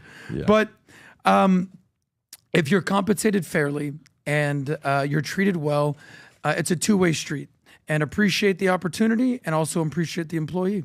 All right, let's go to the next one here. This next one, Vinny, I'm coming to you first. Uh-oh. A tip. I'm going to give you a quick tip here. Oh. Korn Ferry. America's tipping culture spirals from 15% to 30% as digital guilt trips kick in. Rob, can you run a poll? Is this about Moyles? How people actually treat these things? Because I see it now. I'm buying clothes. They're asking for tips. I'm like, I just bought clothes. So the traditional U.S. tipping went from a norm of 15 to 20% for goods or services, has escalated from 25 to 28 and 30%, driven by point of sale systems like Square, Clover Toast, which flash preset tip buttons. The rationale behind this is the most people emotionally don't want to feel cheap, so they won't pick the lowest option. These systems often hide the custom option, creating pressure as the person who just rang up flips the screen around and stands there watching while you make your choice. This shift, termed guilt tipping, is fueled by technology, inflation, and pandemic-era habits, pushing consumers to tip out of shame rather than appreciation. Vinny, your thoughts on this? Well, it's crazy that this story came up yesterday because right before the podcast prep meeting, I was at Starbucks, and I'm not even joking. I just went in for a muffin. The girl went right there. A muffin. Banana. Right there, Tom. Grabbed it, gave it to me, swung the thing around, and the options were 25, 28, and 30. And I was like, are you? And they're looking at you like a puppy. And I was like, listen, you didn't do any. If you grabbed the muffin, because I like it warmed up, if you grabbed it and you threw it to some other barista, like, the fish vendors, and you grab it and they slammed it in the microwave, I'll give you 25%. But 30%, it's absolutely ridiculous. And you know what it makes me feel like? Like, that awkward, uncomfortable moment? Rob, have you guys been to Publix in like the past couple months where you're standing there checking out, getting your groceries, and then loud as hell, the girl that's running it goes, would you like to donate to the children's hospital? And it's just a moment because everybody looks at you and you're standing there with ice cream and lottery tickets. You're like, I can't afford it. What it's just cheapskate, everybody hates you, but it's just putting me in that awkward situation. If I want to tip, I'm going to tip, but you have to do something for it. You literally can't grab something. You got to dance. You got to do something. Bro, somebody told me the other day, too? They went to go strawberry picking in California. I'm not joking. When they go to check out the thing, it was 25. I think it was somewhere like Bakersfield. 25, 30, 35% on the thing to tip for you going to pick your own strawberries. Wait, I went into the field here. I picked my own berries. No, Tom, but listen, I was sitting here watching you, giving you that good positive energy for you to pick the right ones. Remember when I told you, no, stay to the right. Stay to the right? That's 30%. It's unbelievable. Well, Adam, your thoughts on this tipping thing? Well, you ever go to a store and you order Starbucks, whatever it is, and they flip the thing around? Yeah. And then it's just like, you feel like Clint Eastwood in The Good, Bad, they're like, awkward. Dude, 10, 20, or 30%. I'm like, dude, all you did was hand me a sandwich. You provided no value. You turned around and did this. I'm not tipping you $7 because you gave me a sandwich. It's not happening right here. So I feel you on this. It's making things very awkward. You know, Trump talks about no tax on tips. We're not going to have any tax on tips. How about no tips for no value? If all you did was flip this, I'm not going to do a Russian roulette standoff with you right now to give you $7 for handing me a sandwich. Save that money. What's it? Well, so I mean, you Uber. That's something like the guy's driving me somewhere safe. You know what I mean? You tip. Correct. Safe. Well, careful out there, buddy. But you know what I'm saying? Like you tip. Like what are the top? Wait a minute. two? Uber drivers performing a service, number one, That's and what I'm there's saying. a fee for the service, and you know that the service fee goes mostly to Uber, and there's a part for him. Yeah. But when you get in an Uber and they say, "Is the temperature okay for you like this?" Yes. Okay. He's giving me a service. Would you like music on? I've got, and there's sometimes Sirius satellite radio, and they'll say, "Would you like?" And I'll say, no, thank you. I'm going to make a call and everything. But they're being very nice and they're polite. And there's a bottle of water and then there's some mints. Mints. And it's clean. Yes. I appreciate that. Yeah. This guy's working. And so now he's going to drive 30 minutes from the airport for me. You know what? I'm going to give him a tip. Yeah. Especially if he's a safe driver and it's a safe ride and it was clean and everything. Now you're tipping for experience and effort above neutral. Yeah. Exactly. The only time I give a tip when I'm doing an Uber in Miami is if they speak English. Because no drivers speak English in Miami. Zero. None. If you speak English and you're driving Uber, no offense, you need to find a better profession because you get paid on the amount of value that you can provide. Why do they not pay maids a lot of money? Because anybody can clean a floor. Anybody can drive a car. And I know that I'm coming at the English-speaking mi gente out there, but anybody can drive an Uber. I don't even know how these people are probably not documented. If I needed to, I would like to see what Uber's doing in their hiring process. Not one Uber driver in Miami hablas inglés. Well, they say hablas español, which I do. I go, how do we go from tipping to racial profiling? I'm just letting you know. Adam, what's your point? I'm just letting you know, Tom. You've probably been in Uber twice in your life. Let the expert handle this.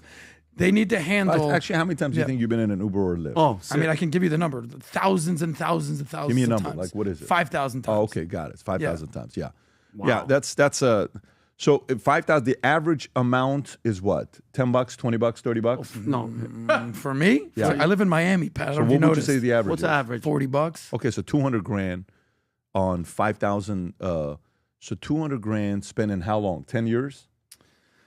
It's been about 10 years, Pat. 10 long So if you years. had an $800 monthly payment, so it's cheaper to own a car than Uber. 100%. Well, here's the interesting thing. 100%. This guy could have bought a Bentley.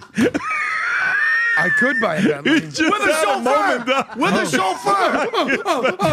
Yeah. What does a car run on? Gas? Don't you need insurance? Don't you have a valet? Rob, No, we Rob, got Rob, it. Rob, Don't worry about it. Keep moving. Didn't you That's have a good. flat tire the other day? I got you, buddy. I got you. You keep doing. Yeah, but you keep doing. there what was you're nobody doing. speaking English, Adam. So for Listen. Yeah. awkward So moments. let's go. Let's I go to the feel next like story. a rich limousine ride, but it's a Toyota Corolla. That's good for you, buddy. You keep doing that. We're proud of you. I appreciate you. Next Pat. story I want to go Your to sarcasm. this is I'm not detecting sarcasm. it. I'm actually proud of you that you're. Listen, it's a lot safer for me Ketamine to not be driving. Queen Pat, please takes save us. plea in case that shook Hollywood. This is actually a terrible story, folks. Ketamine Queen. When you think about the story with Matthew Perry, this story was just dropped. Okay, Rob, you got a clip on this or no? I do. Jasveen Sangha, also known as the Ketamine Queen, accepted a plea deal admitting she supplied ketamine that contributed to Matthew Perry's death in 2023, with court documents stating she admitted to maintaining a drug-involved premises, distribution of ketamine, and distribution of ketamine resulting in death and serious bodily injury. Federal agents raided her North Hollywood home in March of 2024, seizing 1,700 grams of methamphetamine pills, 79 vials of liquid ketamine, MDMA, counterfeit Xanax, cocaine, and $5,723 in cash, with prosecutors noting she ran a drug trafficking operation catering to celebrities. Sangha sold 50 vials of ketamine to Perry via Eric Fleming and Kenneth Iwamsa, including ketamine-laced lollipops. Jeez. And after Perry's death on October 20, 2023, instructed Fleming to delete their signal messages per court records. Sangha faces up to 75 years in prison and $2.5 million in fines, with her plea requiring forfeiture of seized cash and restitution to Perry's estate and other victims, and she admitted selling ketamine to CM in 2019. Who is CM? Is this, what is this, C.M, 29, who died from an overdose per court documents. Rob, is this the clip from... Yes, it's ABC News. Go for it.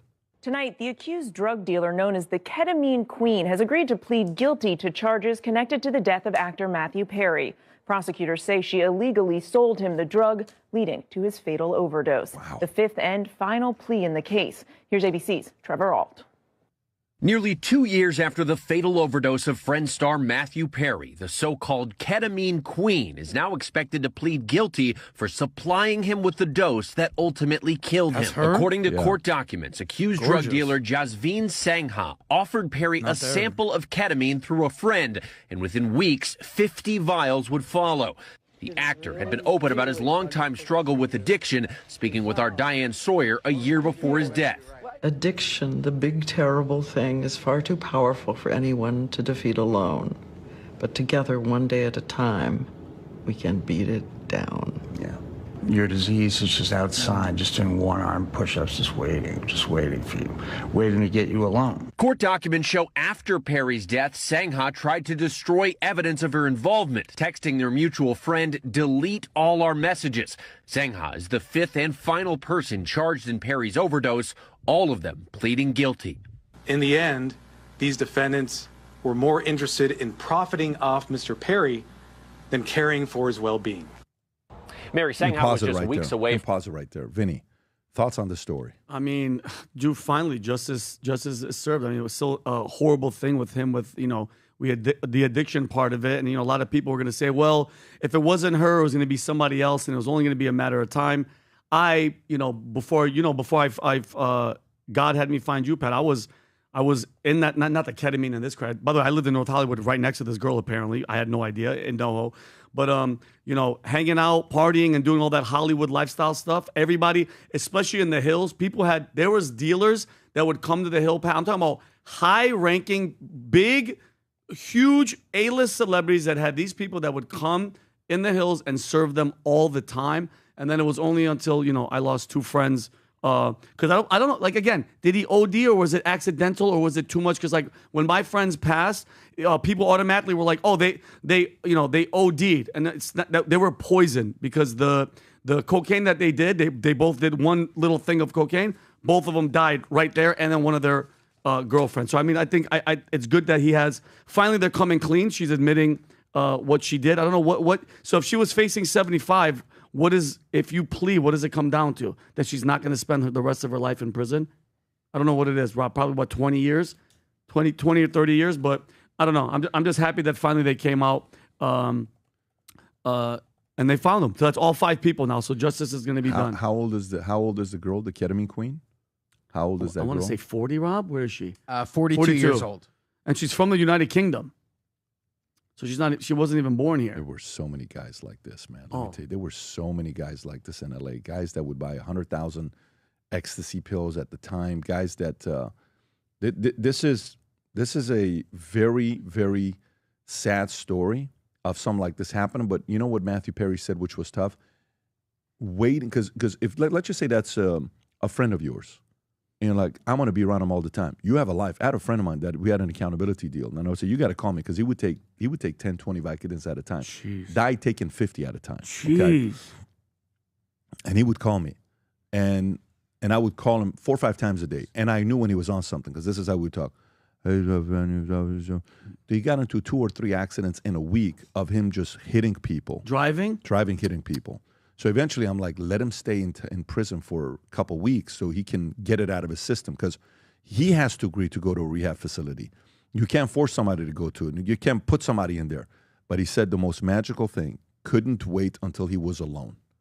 He couldn't wait until he was alone to manage his temptations while nobody else is around. And the reality of it is you're eventually going to be alone. Yeah. And when you're alone, what do?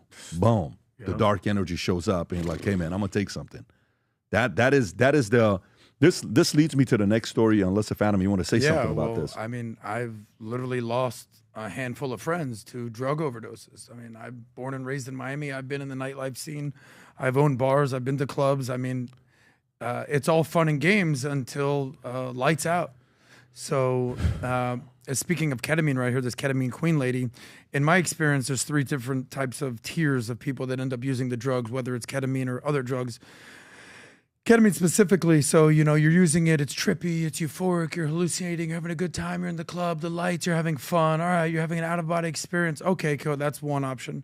Second thing is you end up in what's called a K-hole, and you're off in another dimension, you disassociate, it's about out-of-body experience, and that can last a long time. And I've seen people in clubs, I've seen people out there in a K-hole, I'm like, what's going on with this? Oh, leave her alone, let's go, she's okay. And then the third thing is you don't wake up and you overdose and you're gone.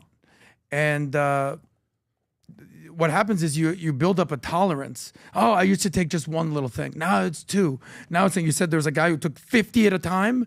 This is insane.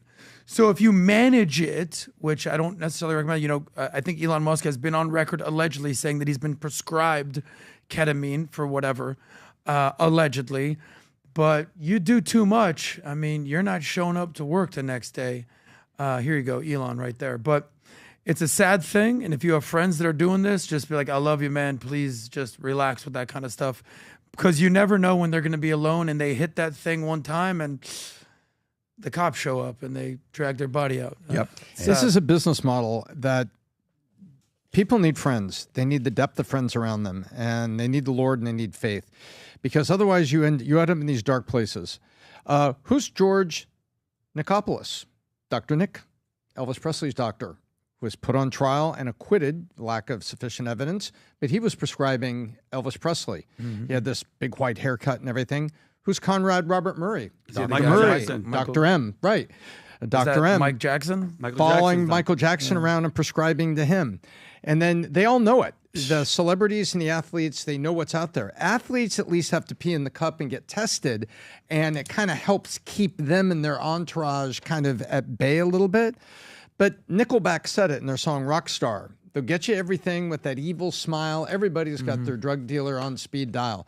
And hey, now gonna be a rock star. Yeah, and you hear that and you realize there's a business model that's just preying on these people, and she's just the latest, leech preying on people. There was the I'll never forget the interaction, because we had another friend who I met him and his sister when they were 18, 19 years old.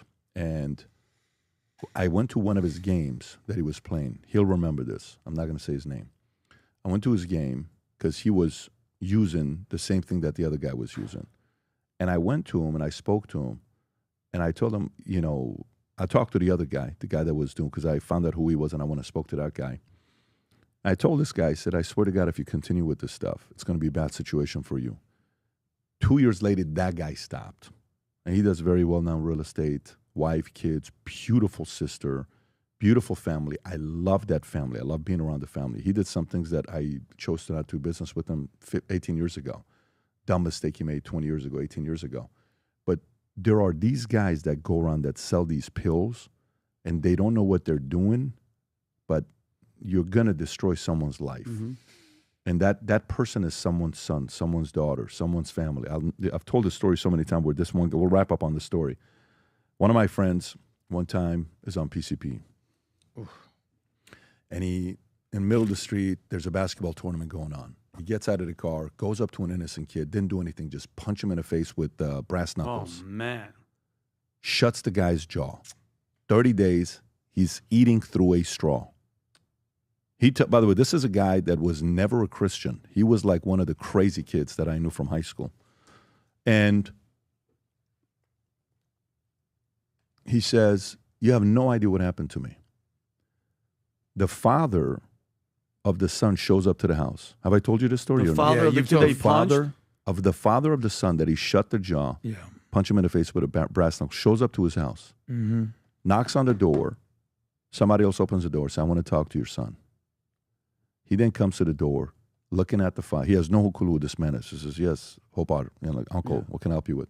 He says, you know who I am? I have no clue who you are. Shows the son's picture. So this is who I am. You did this to my son. He says, I'm not here to do anything to you.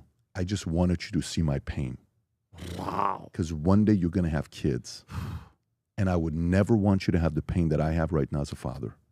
But I wanted you to remember this face. Jeez. And the father's in tears. He says, I can't talk to my son for 30 days. Listen, I'm not sitting here telling you I walk on water and the dumb mistakes that I made as a kid and stupid all this other stuff because some friends are doing it, so you kind of want to be part of the cool camp as well. That guy ends up becoming the reason why the guy that stopped and became a Christian. Yeah. He's the person that influenced me to go to Bible studies Friday nights from 6 o'clock in the morning to 2 o'clock in the morning every other Friday night. Wow. So he cleaned up. Because I never thought he could change. Wow. He was the one guy that I never thought he could change. And we went to Bible study together for a year and a half. Year and a half later, I'm the guy at Pasadena in Colorado at 25 years old holding up sign John 3:16, Jesus is coming. And the one guy that I told the story of took the 50 Vicodins, me and that guy invited him to Bible study. He came one day, he cried so loud, most painful. We took him to a restaurant called Shakey's in Glendale. I remember We just drove past it the other day. And in Shakey's, it was when at 1 o'clock in the morning, he steps out to go out to the car to get some Vicodin, and we followed him. And he opens the black Mustang, and he opens it up, and I took it away from him. And I'm like, dude, you can't do this. Don't do this to me. No, you can't. No, it's not that one. It's a different one. They actually just we drove by it the other day. We just drove by 5 days ago. You told the story a week ago. This is the story. That's crazy. That's the story, bro. Right across from Conrad's that just shut down. Right where you said there was like the young, anyways, the youth man, this is. And by the way, this was one of my favorite people in the world who died, and I miss him every day. So, anyway, sometimes the role that we play as friends is to ask, encourage, challenge, push, get involved as much as you can. But at the end of the day, man, they got to want to do it as well. They got to want to. The good solution is just never get involved. Man. Just never get involved. Anyways, gang, great spending time with you guys. Again, reminder, August 27th, for those of you guys that want to come see the campus, you want to see the podcast set, you want to see the studio, you want to see the hangars, you want to see everything that we got going on here. For those of you guys that are going to the Vault Conference, go to vaultconference.com. Again, thevaultconference.com. Get your ticket. Myself, Tony Robbins, Martha Stewart, David Falk at the event. And then if you buy the ticket on August 27th, you can come here, get a private tour from us. And Rob's going to put this link at the top for you guys to have. All you got to do is own a ticket. If you're general, you'll be at the networking event with 400, 500 other people. If you're a platinum executive, you'll get a tour. If you're a founder and CEO, I'll give the tour to you. And we'll have some finger foods and networking and all this other stuff there as well. And anybody that I think it's the first 200 that do buy and register that they'll be attending, you'll be able to bring one guest with you while you come into the event. Anyways, having said that, God bless everybody. We'll do it again on Friday. Take care. Bye-bye. Awesome. Bye-bye.